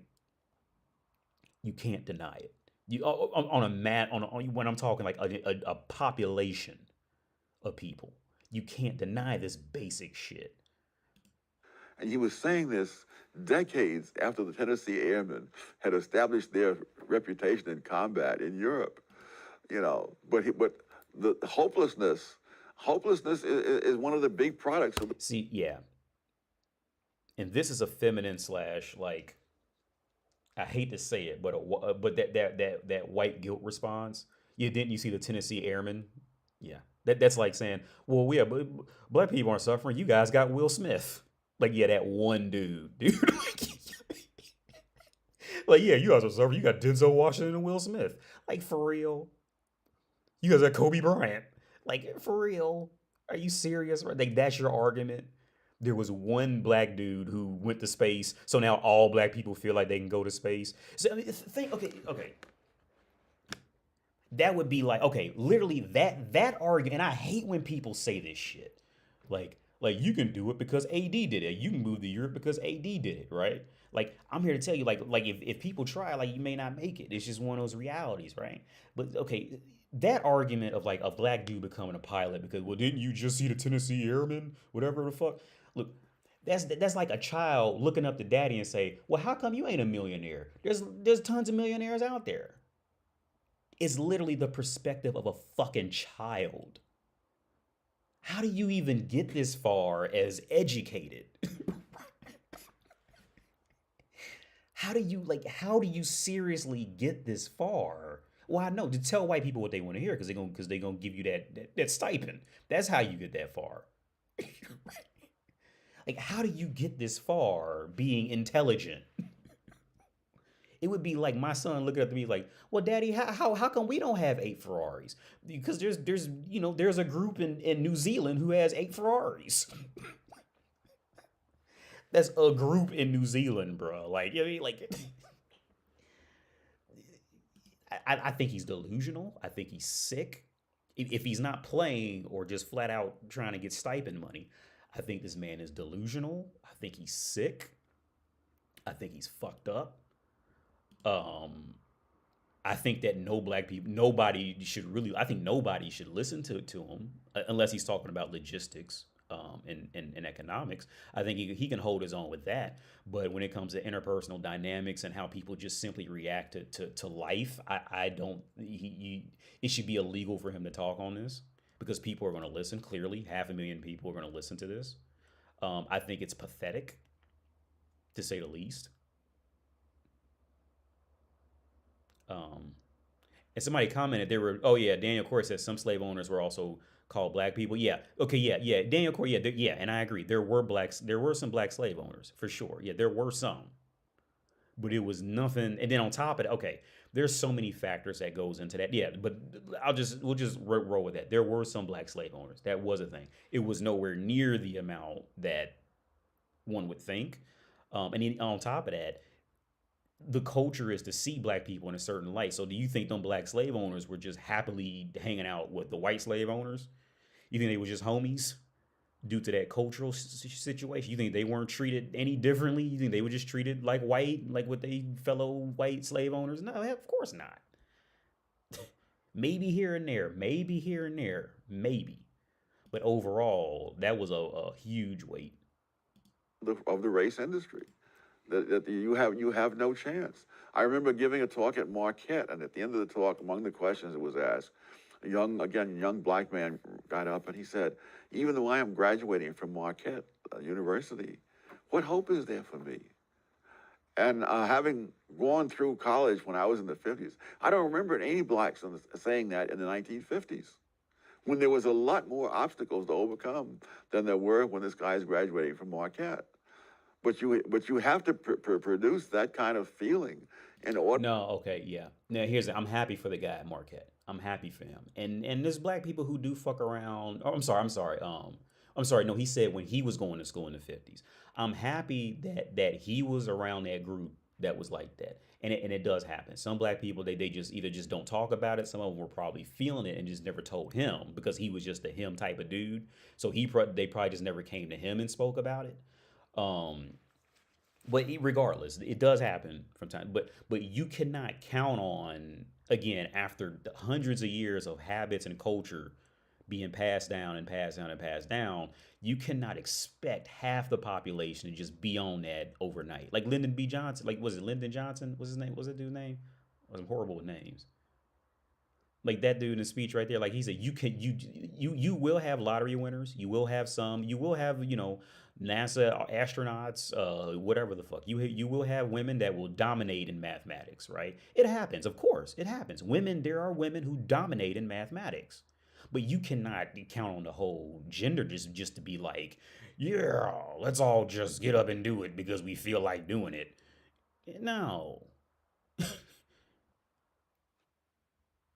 order to serve the interests of those in the race industry. Final question then. Maybe we can think in terms of that young man at Marquette, or let's put it this way. Somewhere watching this interview, there's a young Thomas Sowell. There's an African American who's smart and wants to do something with his life. It seems to me we've already got one piece of advice you'd offer to him is stay away from the racist industry. Stay away from the race hustlers. What advice would you give a young Thomas Sowell? How do you make something of yourself as an African American in America today? The way anybody else would. You equip yourself with skills that people are willing to pay for. That's what I say.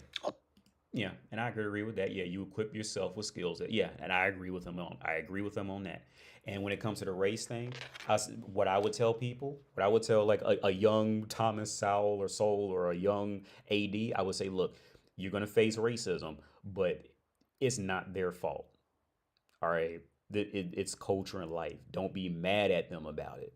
That's what I would tell a young AD or a young Thomas Sowell or whoever the fuck, a young black dude who wants to do something with his life. And the question's inevitable. It's inevitable. It's going to happen. It's going to come up. I would tell him, look, just because of the logic of facts that happened throughout history in North America.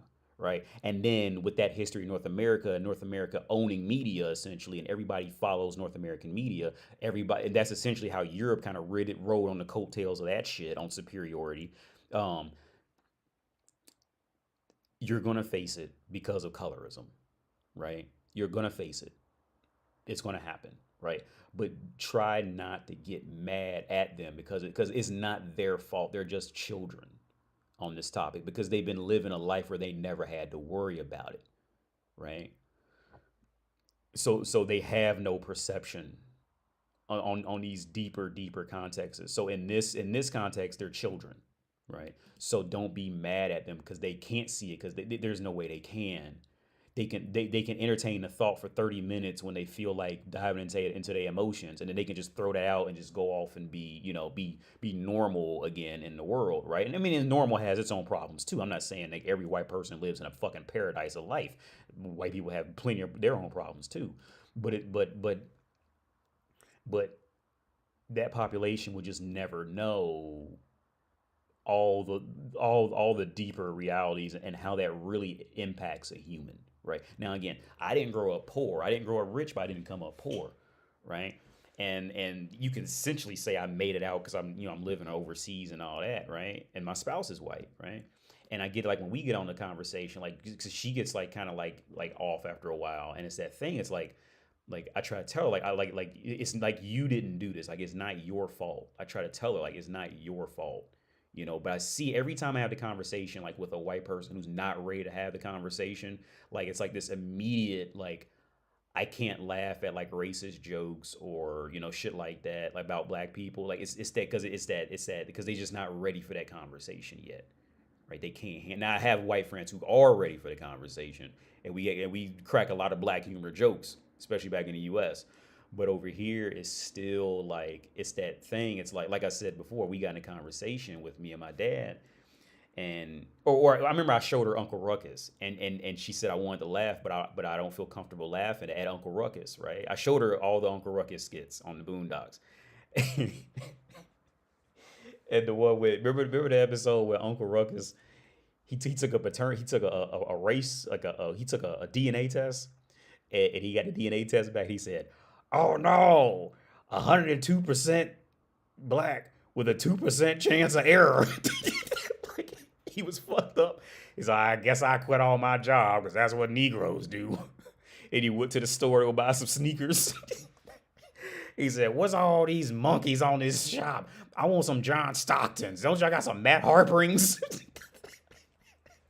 He was like, he was fucked up, right? And she wanted to laugh.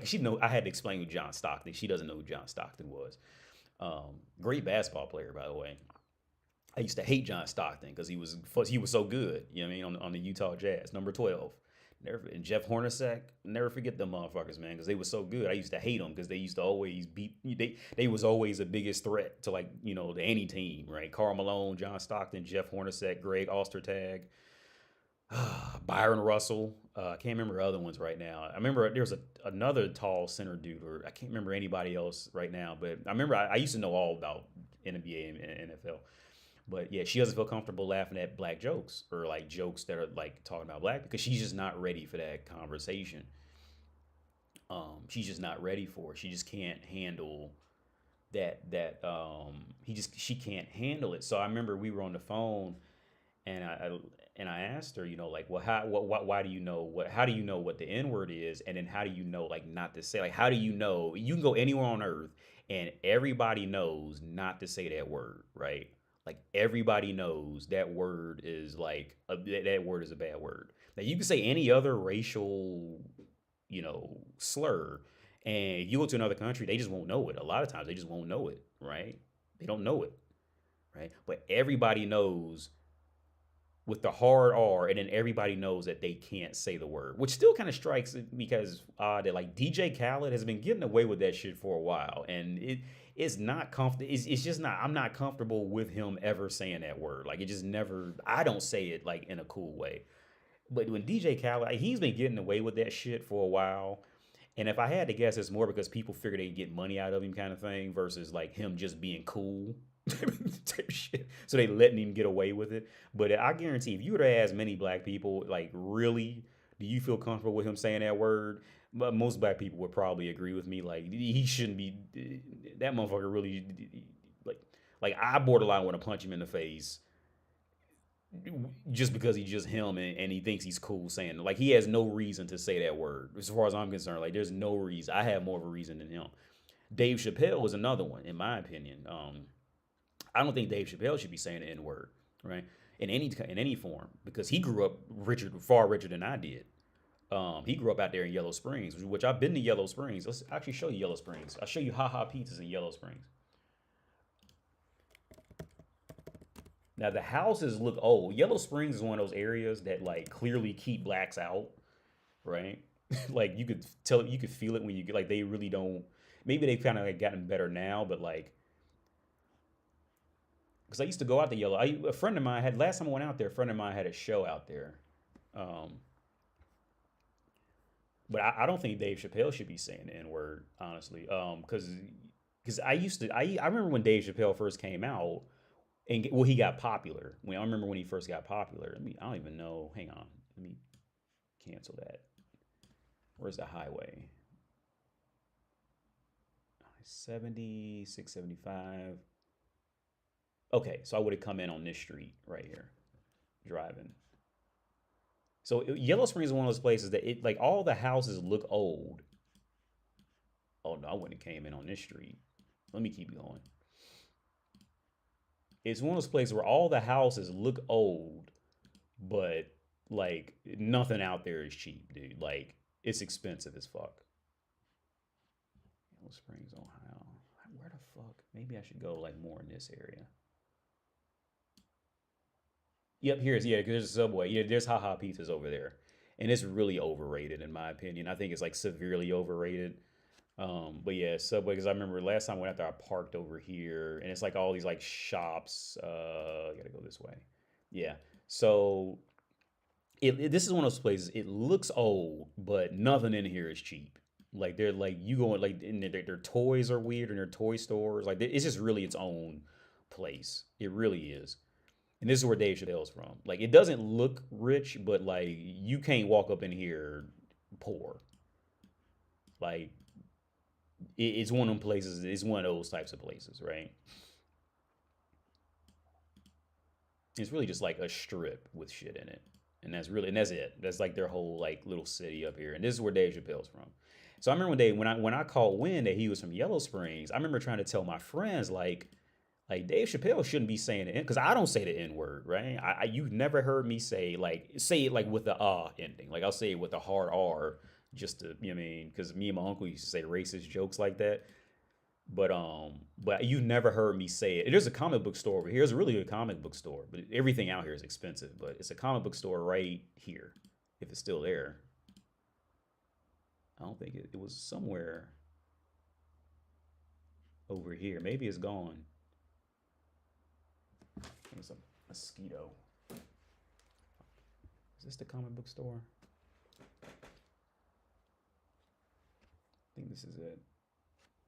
Yeah, this is it. This is the comic book store. It looks like it, yeah. It was really nice on the inside. Yeah, that's it, comics and games.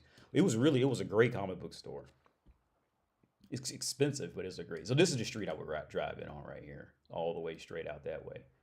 But it's one of those places that it looks like almost like a white trashy type of town, but it's actually pretty expensive shit in there. Like nothing in here is cheap, dude.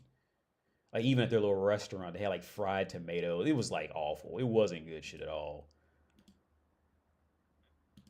Hang on, where's that? Okay, yeah, you go up here. And it's like this little area, like this whole building back here, that green building had a bunch of like areas in the back. And like, yeah, you like walk back there and we ate back there. And it was like horribly overpriced for what it was. It was like some fried tomato, and none of it was good. It was all like pretty bad. But you could like, they thought it was good, but it wasn't very well made shit. They just live in their own community back there. But But yeah, so I say, yeah, Dave Chappelle really shouldn't be saying that because he doesn't come from anything like that. So people saying, like my friends will say, like, oh well, he lived in Washington D.C., so he came up rough and all that. And then so finally in a Netflix special, he finally admitted it. He said, yeah, like I've been pretending to be hood my whole career and nobody caught on. Like I think it was the first Netflix special he did. I think back in like 2017, something like that. And he finally broke down and admitted that, yeah, he doesn't come from the hood at all. He came from, he's been faking that thug, that gangster shit forever. Like not fake gangster, but like, that kind of like, saying the N-word type of shit. Like he said people just believed it, so he just ran with it kind of thing. So he finally broke down and admitted it. But I had been saying that for a decade before that. He was never, after I caught wind that he was from Yellow Springs. So I'll show you where I used to live. I used to bump into him in this Whole Foods where I used to live. I never spoke to him. But with my luck, the motherfucker probably remembers me. This is where I used to live right here. And this is the Whole Foods that I told the story how I seen him the first time. He came in these doors where the fresh market is. And like I heard the first time I see it was like Charlie Murphy when he seen Rick James. He seen an aura. He's like, you were there, baby. But when I see Dave Chappelle the first time, because everybody always say like, oh yeah, I seen Dave Chappelle. He was at the gym I go to, and it was always in Dayton. So first time I seen him, I was over here shopping, and it was this weird like Asian woman like looking at fruits, right? But she was just real weird, like moving real awkward, like it was like, and I couldn't stop staring at her. It was one of them situations where like I just couldn't stop staring at her because of how weird she was acting. And just how weird she was, kind of like dressed and like the whole thing was just weird. And she, especially in a Whole Foods, because people are trying to act more like, oh, I'm shopping at Whole Foods type of thing, right? And she was just like super comfortable, almost high, and was just like walking around, picking up any fruit, like and just looking at it and putting it down and walking around, pick up another fruit, going like this. And putting shit, and I just kept staring. I had my shopping cart. And I'm just like staring at it. I'm thinking to myself like, wow, like that woman is really fucked up, right? and then Dave Chappelle comes walking in, he like because he's like tall, so he's like pushing his cart, and the cart's like down here, so he's like walking in, going like with this one of them sleeveless vest on, and he's like mad, and I'm like, oh shit, like in my head, I'm like, oh shit, that's Dave Chappelle, and he goes over and talks to her, and he mouthed to her like, what do you want to do? I still remember that. He goes like, what do you want to do? And because they was probably just got in an argument or something like that. And then it just hit me like immediately, like, look, I don't know this dude, man. Like I have nothing to say to him. Like, I know him from TV, shit like that. But I don't know this motherfucker to like, try to be friends with him or nothing like that. I know, I don't know him on no personal level like that. So I just ignored him and just kept going. But yeah, I say, he's got to be I say he's a good 6'2", 6'3", something like that. Big dude.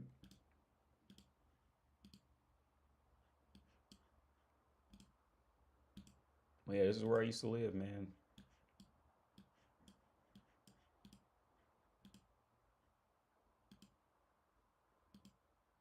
Let's see, I'm actually curious. Is this still up?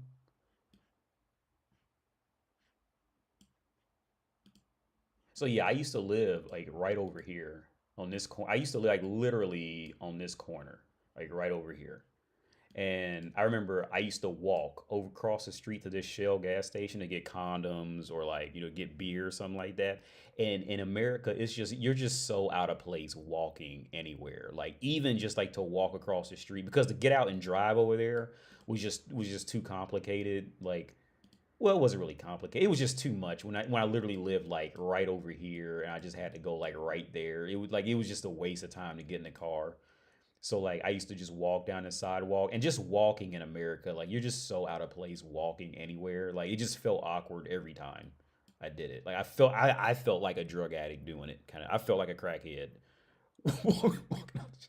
It's just so awkward. Man, let's go up. And Chick-fil-A. Oh, this is going discount fashion warehouse. This used to be a Walgreens. They changed that. Well, Walgreens was way too expensive anyway. Chick-fil-A's right here.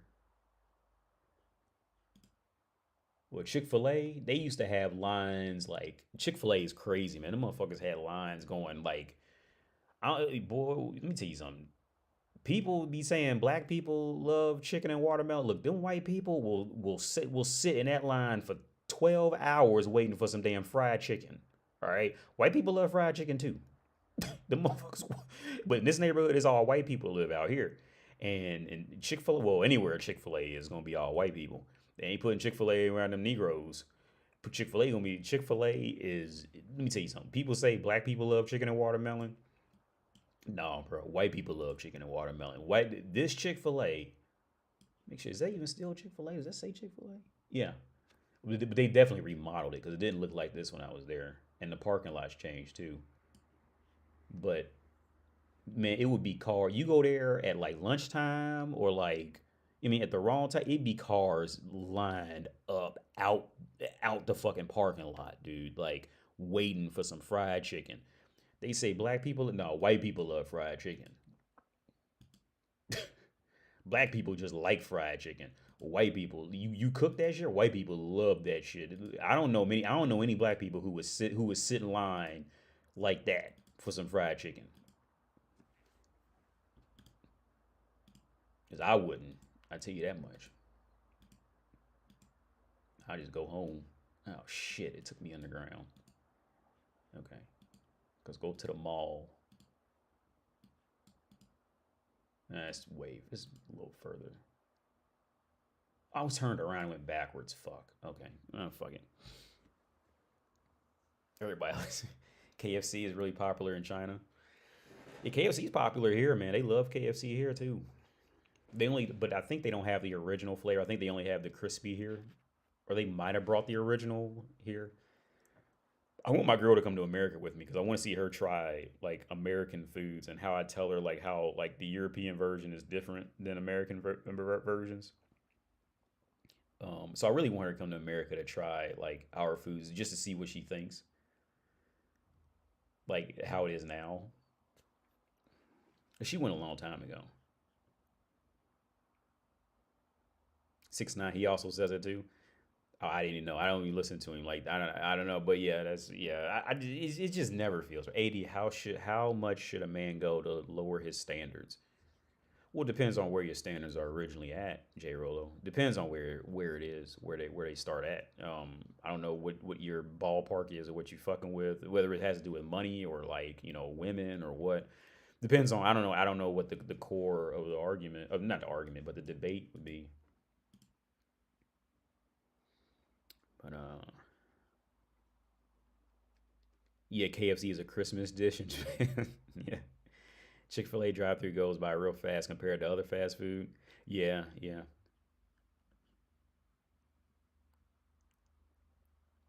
Display name. What about the interviewer? Why is he so invested in ignoring racism?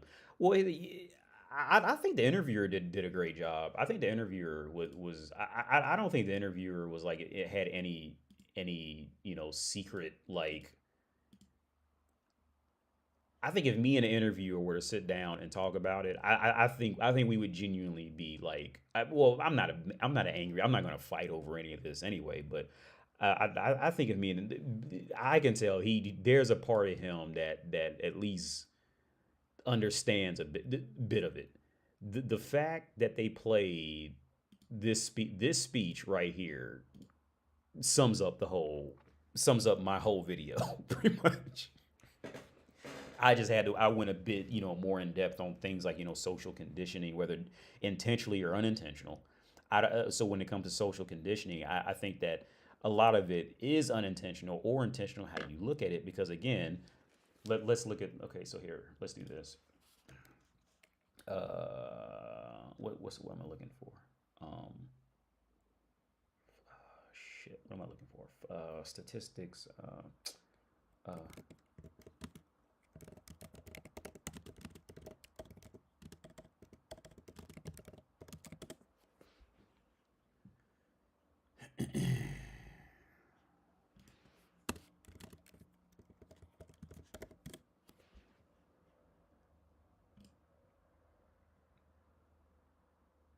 yeah. Okay. So wait, I'm going to try to find one that's a little easier to read for the sake of the live stream. This looks like it would be good. What's this? Oh no, by ethnicity. Ethnicity. That's what I'm looking for. And this is global wealth distribution. And this is okay. I'm looking for ethnicity. So it looks like we're gonna have to use that first one. That looked like a.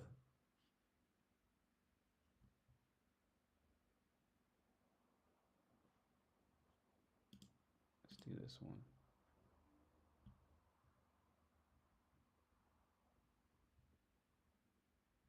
Okay, wait, black. Okay, well, we could use this too. This works a bit too. So, median household, Asians actually kicking ass in that, right? So we can use. Well, let's just use this because Asian. What's this asterisk? Well, let's just go with this, right? So in theory, just based off of this, just based off of median household income in 2022, right? Let's just look at this, right? If you were to only see this, statistically speaking, who would you gear your media towards in a favorable light, right? Because if you make a movie or you make a TV show, well, or you're selling anything, who are you going to want to direct it more toward? You're going to direct it towards the populations who are going to have more money. Now, according to this, Asians are actually kicking fucking ass, which I didn't know that. Right? Right? But who's at the bottom? And let me guess, based off Thomas Sowell, they just there because they just want to be there. Who cares about history until you talk favorably about white people? Then let's dive into history all you want. With the Igbo tribe of Nigeria and the British settlers came down there. Blah, blah. Now it's all about history. But if you talk about whites that may not be a directly favorable thing, then we don't care about history at all. That was the past, bro. Grow out of it. Blah blah blah. So, yeah. Well, and I feel like this is kind of like a violent separator by like starting out like this. But I mean, this is usafacts.org. I don't know this website, but so listen, I'm not going to use this one because I think this is just like too easy to use. So it's kind of throwing up a red flag in me, honestly. This is throwing up a red flag in me because this is just too easy to use. So I'm not going to use this one, even though this would go with my point. Yeah. Yeah. Median household wealth. Yeah, that's what we want more. Median household wealth in the United States in 2000. So this is almost 10 years ago. So take this as you will too. So let's actually look up 2023.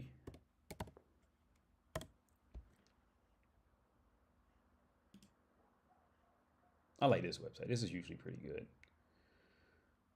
So, oh no.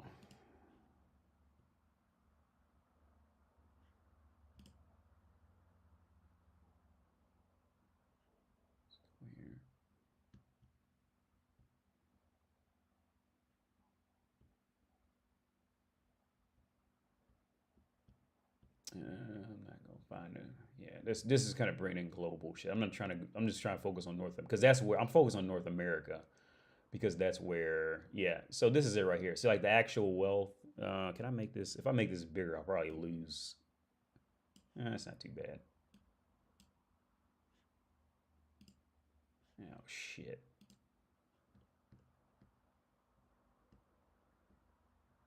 So wealth district, wealth. So Asian Americans are actually kicking more ass than I ever knew. So the wealth per household, the black population has $14,000 in wealth. Hispanic has 31,000. Whites, of course, they're going to be high. I had no what Asians they're coming over there kicking that. So I guess the percentage of Asians who are coming over there are going to be like the best of the best kind of thing. A lot in many cases, or if they not, they have connections with the best of the best. So yeah, that does make sense now that I think about it. And I would say I would assume the Indian population would be up there too. I would assume they would be like that, but I don't know, or it'd be close up here. So here's the thing: if you're gonna build anything or make anything, right? If you're gonna build anything or make anything, who are you gonna make it for? You're gonna make it for the people who you can sell it to. Well, who has all the money and who has none of the money, right? So when you make anything, it's going to be made for the audience you're trying to sell to. Now, is this racist? I don't think it's direct racism, but it definitely develops habits and culture, right? Because guess what? If you make, let's say, lawnmowers, right? Well, if the majority of the population who owns lawnmowers, who's going to own lawnmowers are going to be Asian and white, well, guess what? Now you're only selling to primarily Asian and white populations, right? So what does that do over the long term? Well, if you're always in communication with white or Asian, hold on, let's do this too. Let's look up the Asian population, which it's going to be low. It's going to be probably 7% or something like that. Yeah, 7%. I had it exactly right, 7%. So we could really kind of disregard Asians in this context because since they're just a so low percentage of the population. Because Caucasians are I think 73%, if I'm not mistaken, 73 or 70. They're in the 75% as of July. Yeah, right here. Oh, this is Wikipedia, so don't use that. I'm not GoobU2, so I don't use Wikipedia. Yeah, so right here.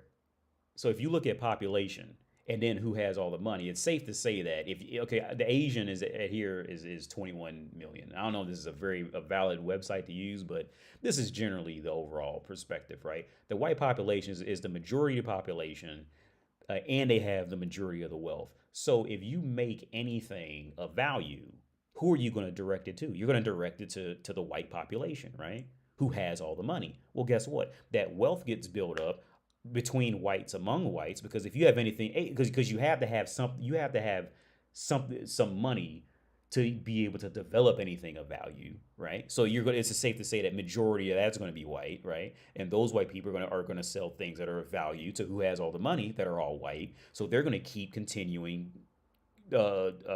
keeping their culture going, right? So they've made friends with each other. They all know each other. They all in circles. They're in their own groups. And guess who gets left out? No, right?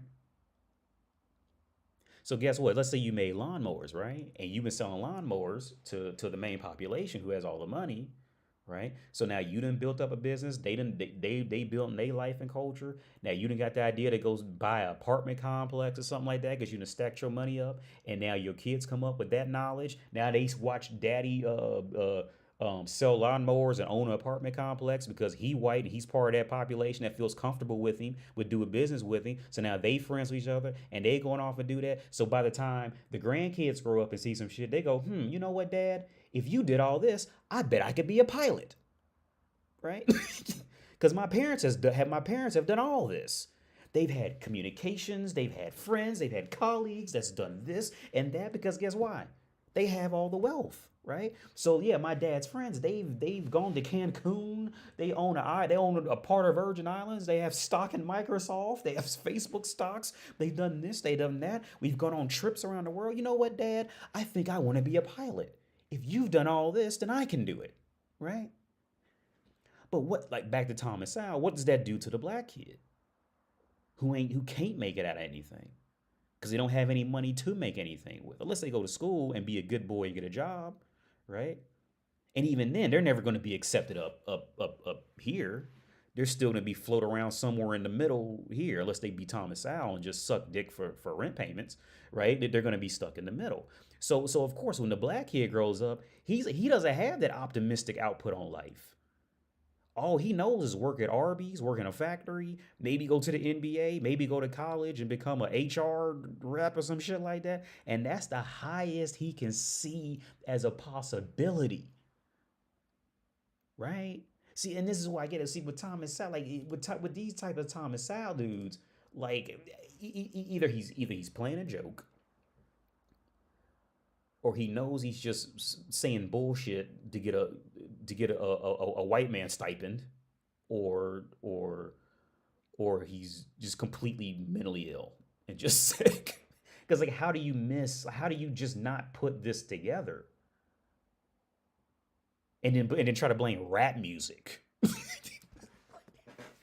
Or it's the rap music. It wasn't 200 years of illegal of making reading illegal and all this. It was rap music. That's what did it.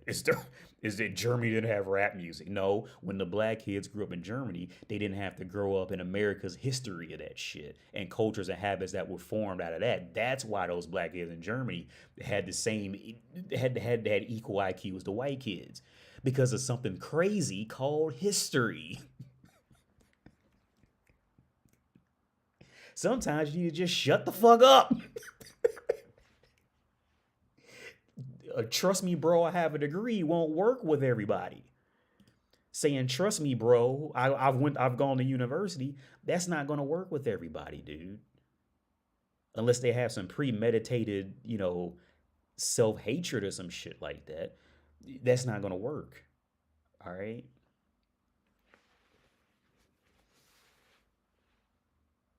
Most black dudes that make money are going to be with the white population, and their kids are biracial.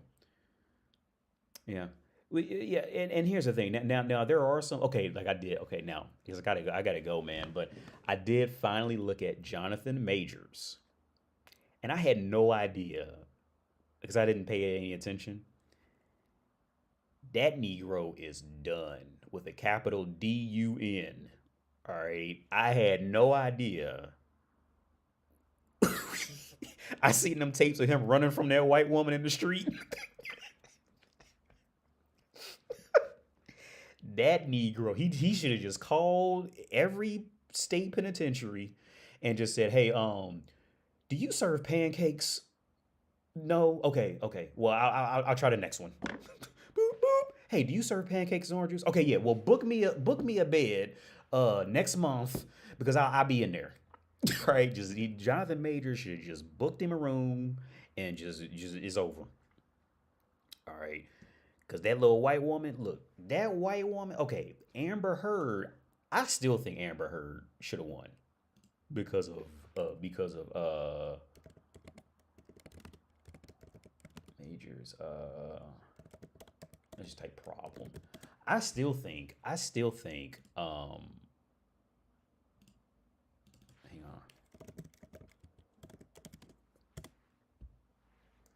I still think, here it is. Yep, yeah, you done, bro. You done. I still think Amber Heard should have won for no other reason than she was just an attractive white woman in peril, right? Like, that's all you need in America. That's all you need, right? I still think Amber Heard had more than enough to win. I think if she took it back to trial, I think she would win. I think she would, whatever it was, it'd get overturned. She just plays white woman up and just be white woman. She just keeps going back and she'll win literally just off of that, right? I still, in my honest opinion, I still think Amber Heard should have won. I don't care how much evidence they had on her. That was an attractive white woman in peril. Let me Google the word pearl just to make sure I'm using this word right. Let me Google that shit. Just make sure I'm using the word right. Yeah. Yeah. She's in danger. Amber, she was all you gotta do is be white woman in perceived peril. Like, and that's it. I think Amber Heard should have won. I still think that she had more than enough evidence to win. Right? And I think the only reason anything could have slightly went that way, because look, that's Captain Sparrow. All right. She went up against Captain Sparrow, right? And he had money, right? And he was a white dude. But even then, even with Johnny Depp being white and being famous, I still think Amber Heard should have won. Based off the American law system, I think they should have. I think she should have won. I still don't think Amber Heard should have lost. Now with this, I had no idea. Look, that woman is I think she's British or something like that. That is a European white woman too, with a negroid. That don't work. That don't look. Let me tell you something. In North America, there's some white dudes in fucking South Dakota. They seen that shit like, I'll kill that nigger.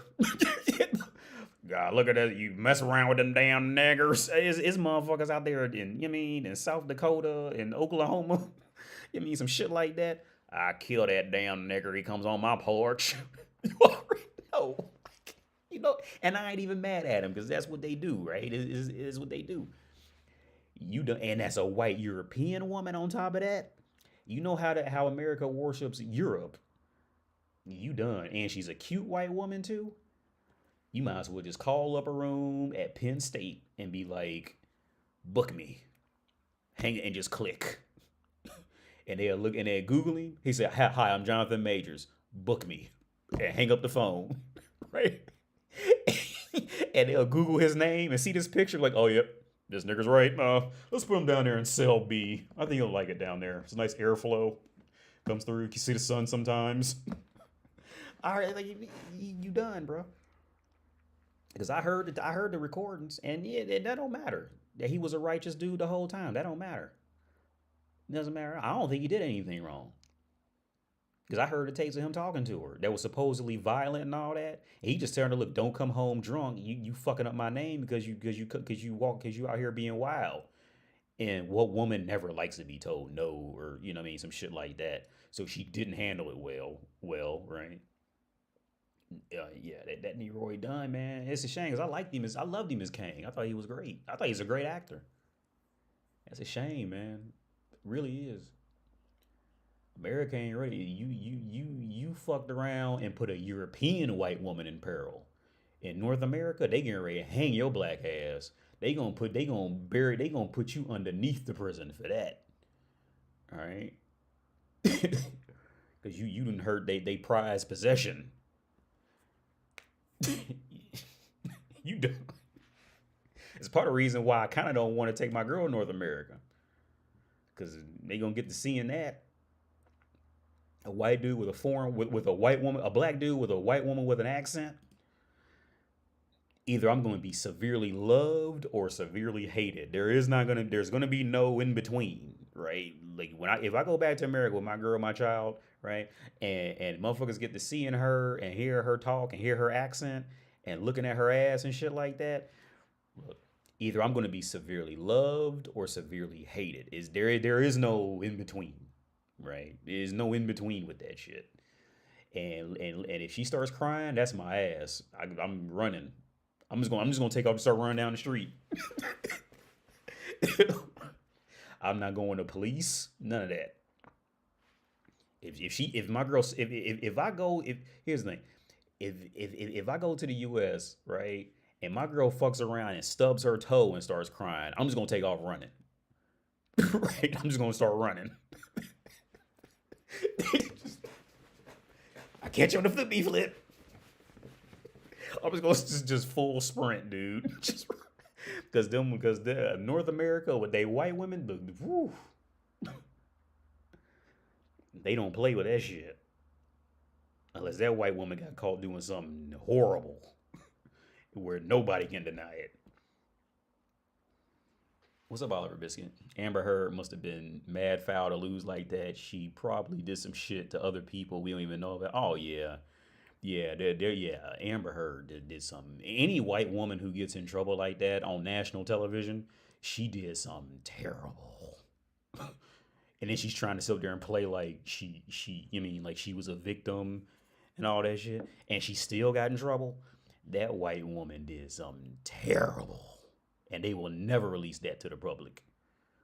To the public of the republic, they will never release that shit.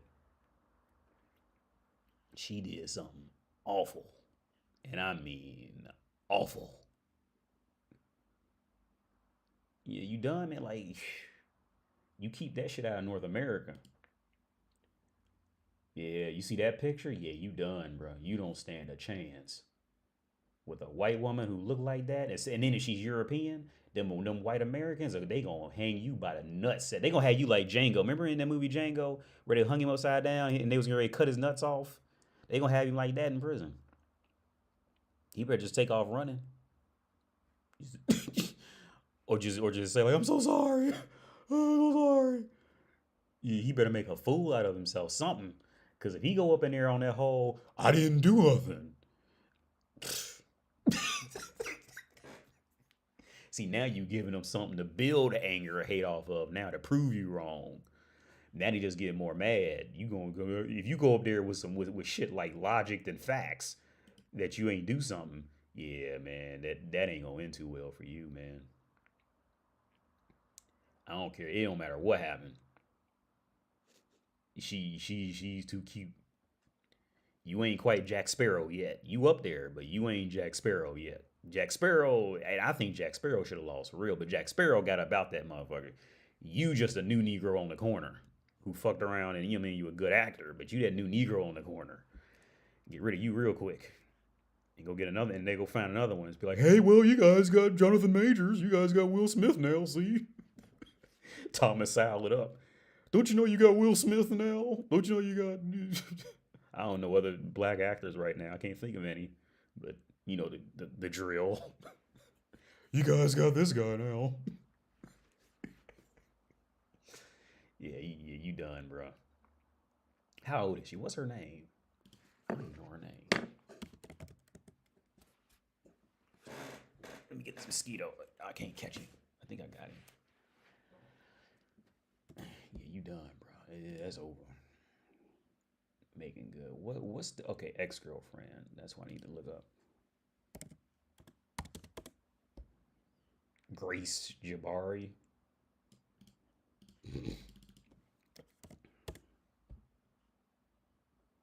Oh, they getting ready to fuck him up bad now. You wanna know why? They getting ready to fuck him up bad. If you Google her name, this picture is a picture of him. Your black ass getting ready to get it.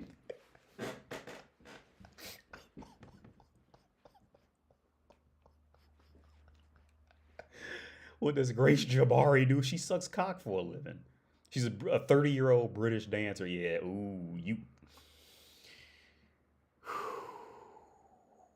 your black ass is getting ready to get it. You type in her name and a picture of this nigger pops up, your black ass getting ready to get it. They get ready to hang your monkey ass. You better contact Google and be like, take that shit off. Look, Google, take that shit down.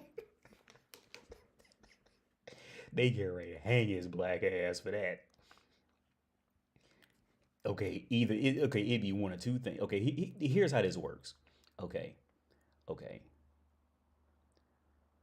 Either they gonna hang him, or that woman will be forever kicked out of a certain white population. She will never be allowed back in. Okay, one of two things. Either they gonna have to hang him, or if they don't hang him, Grace Jabari will never be allowed with a certain population of white women and men ever again. They will never let her back around ever. Right? It's got to be one of those two things. Either he dies or she does. And honestly, either one can happen. I don't know. Either one can happen. You never really know. Oh, and this is a white woman too. Yeah, you done. She taking these aesthetic pictures. Yeah, you go in that courtroom and that judge is gonna see his daughter in her, right? That judge is gonna see his daughter in her first. And okay, when he walks in that courtroom and if this and if it's a white man judge up there, he is gonna see his daughter in her first and see him as the boyfriend that he don't want her dating. That's you done, bro. That's I'll just start throwing everything away right now. Like anything that was valuable, just start selling it, throwing it away, because that's gonna be hard to bounce back from. I'm not saying he can't do it, but that's gonna be hard to bounce back from. Hard to bounce back from some shit like that. She looked too good. That white woman looks too good. You didn't win, and then they type in her name and you pop up. That's not a good sign. That's not a good. That's not a good consequence. That's not a good addition. Let's say that. You got to leave the U.S. and do that, and even then you might have some problems. But in the U.S., they ain't gonna stand for that. You know why? Because who gonna team up with the more with more money to go against it? Who see who it just looking at this demographic, who was gonna have more friends in bigger places based off this demographic? Who was gonna have more friends in higher places? Right? And you can't deny it. It's just undeniable. Who's gonna have more friends in higher places? Who's going to have a more optimistic view of the world? Who's going to go see an airplane and be like, you know what? I can do that. Who's going to have the extra time to sit around and genuinely give it thought that they could be a pilot? Right. And it's a possibility. And they may not have to work for 6 months going through flight training and all that. Just basically, it's just basic shit. Right. It's right here. Like, who's going to have a more optimistic view on life? Right? Who's going to have more options, a more optimistic view, or let's say if the white population is down to black population, well, they're okay. A white person can look at TV and at least see this and feel better about himself on some subconscious level, right? Who's going to be more optimistic in the world? Now, every now and then you get a dude like me who just doesn't care and will go up there and I'll make you have to kick me out type of thing. You'll find a dude like Thomas Sowell said about but when he was in school or talk about himself, you will find a black guy like that here or there who will just be like fuck it, But a black dude has to like shed far more of that off and keep going out there and living in the world like that, right? Whereas a white dude can have issues too, but there is definitely areas of solace that every white American will have that a black American will just never have, at least now.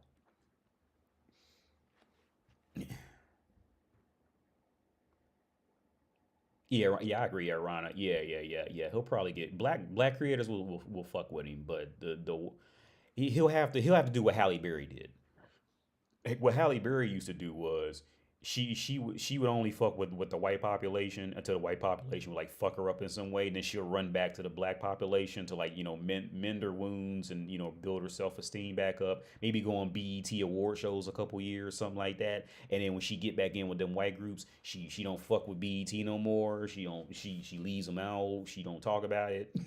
And then she'll go off and run off with the white people again. And then when the white people punch her in the fucking mouth, take $1 million of child support from her a month, and her feelings get hurt, now she'll be guest starring on a BET Awards show the next year.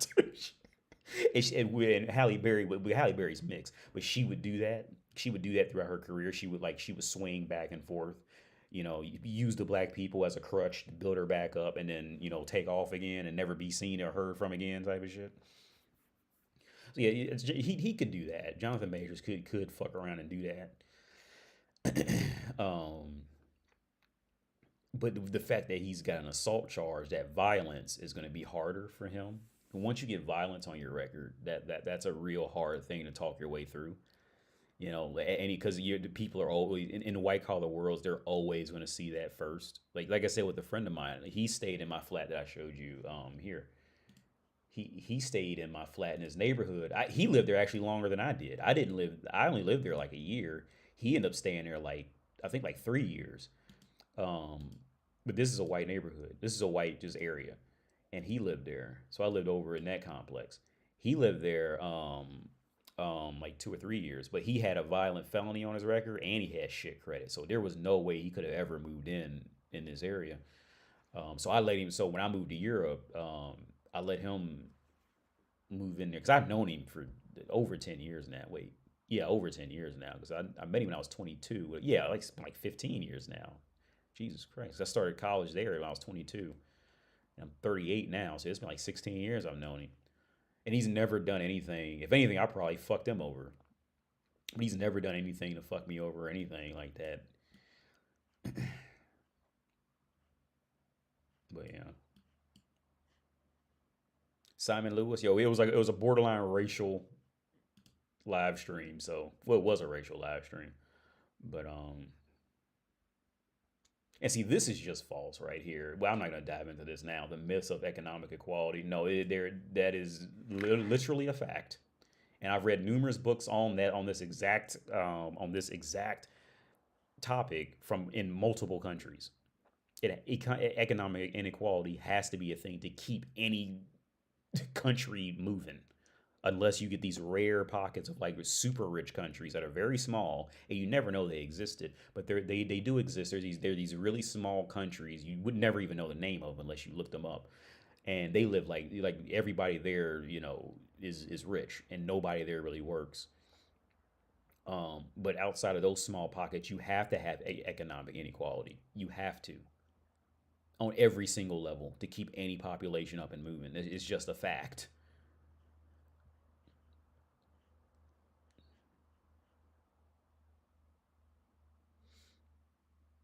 We say I also learned as a black creator, you know you made it when other ethnicities know of you, and watch your content. Yeah, yeah. I was listening to another black creator probably say he'll probably still get roles in. Oh wait, I'm reading. Oh shit. She also took his phone and wouldn't give it back, which is a crime, but she didn't get charged. He took it back with force, which was a mistake because it made him look like the aggressor. AD, you got some special techniques on building attraction. Got a party to go to coming up. Special techniques on building attraction.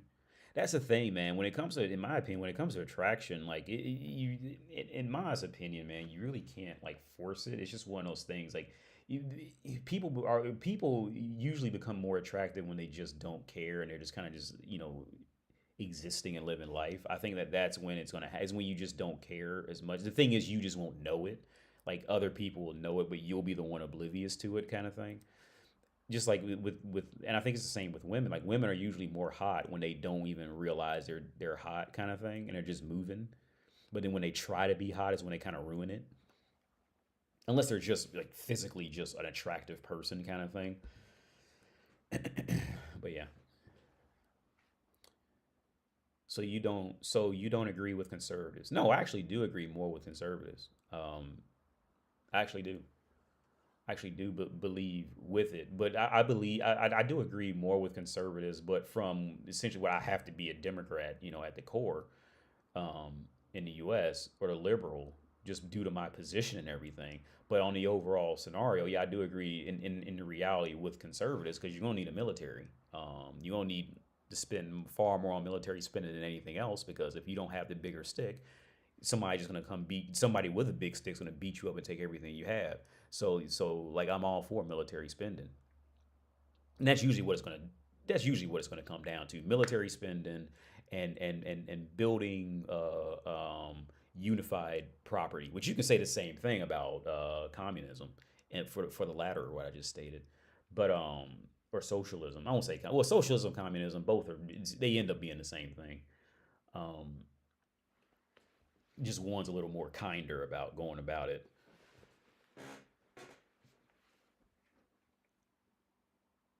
Yeah. Just have Oliver biscuit. Yeah, man. Just being trying to be more attractive. In my opinion, all that really does is kind of make you more awkward. So, but what that can do is stir up conversation because you're being awkward. Somebody else can see you be awkward or feel more comfortable with you or want to ask you why you're doing something, and that could start a conversation that can get you into place. But I don't think men don't benefit from trying to be attractive, right? Like, I mean, to an extent, but it always helps out a little bit. But I don't think men benefit anywhere near as much as women do on just trying, like wearing high heels this day kind of thing, right? Like women can just wear high heels to be more attractive, right?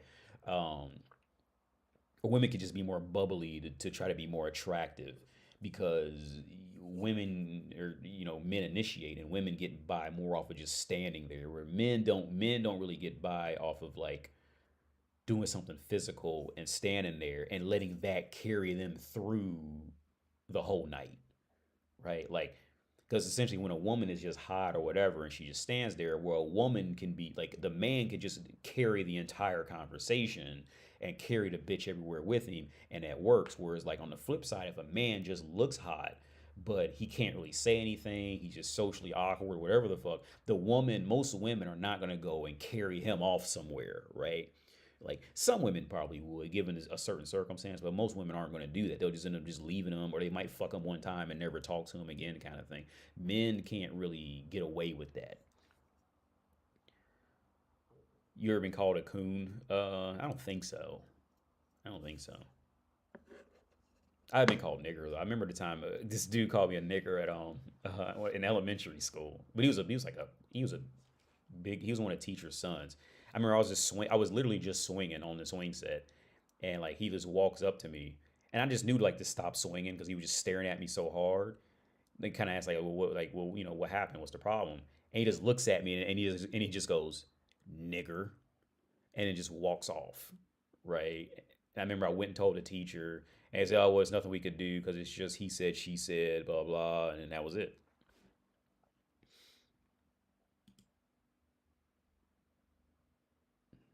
Yeah. Well, yeah, I'm out of here. It's 10. I'm out of here. You have a good day, evening, night, man. I'll let you go to your day, evening, night, wherever you are.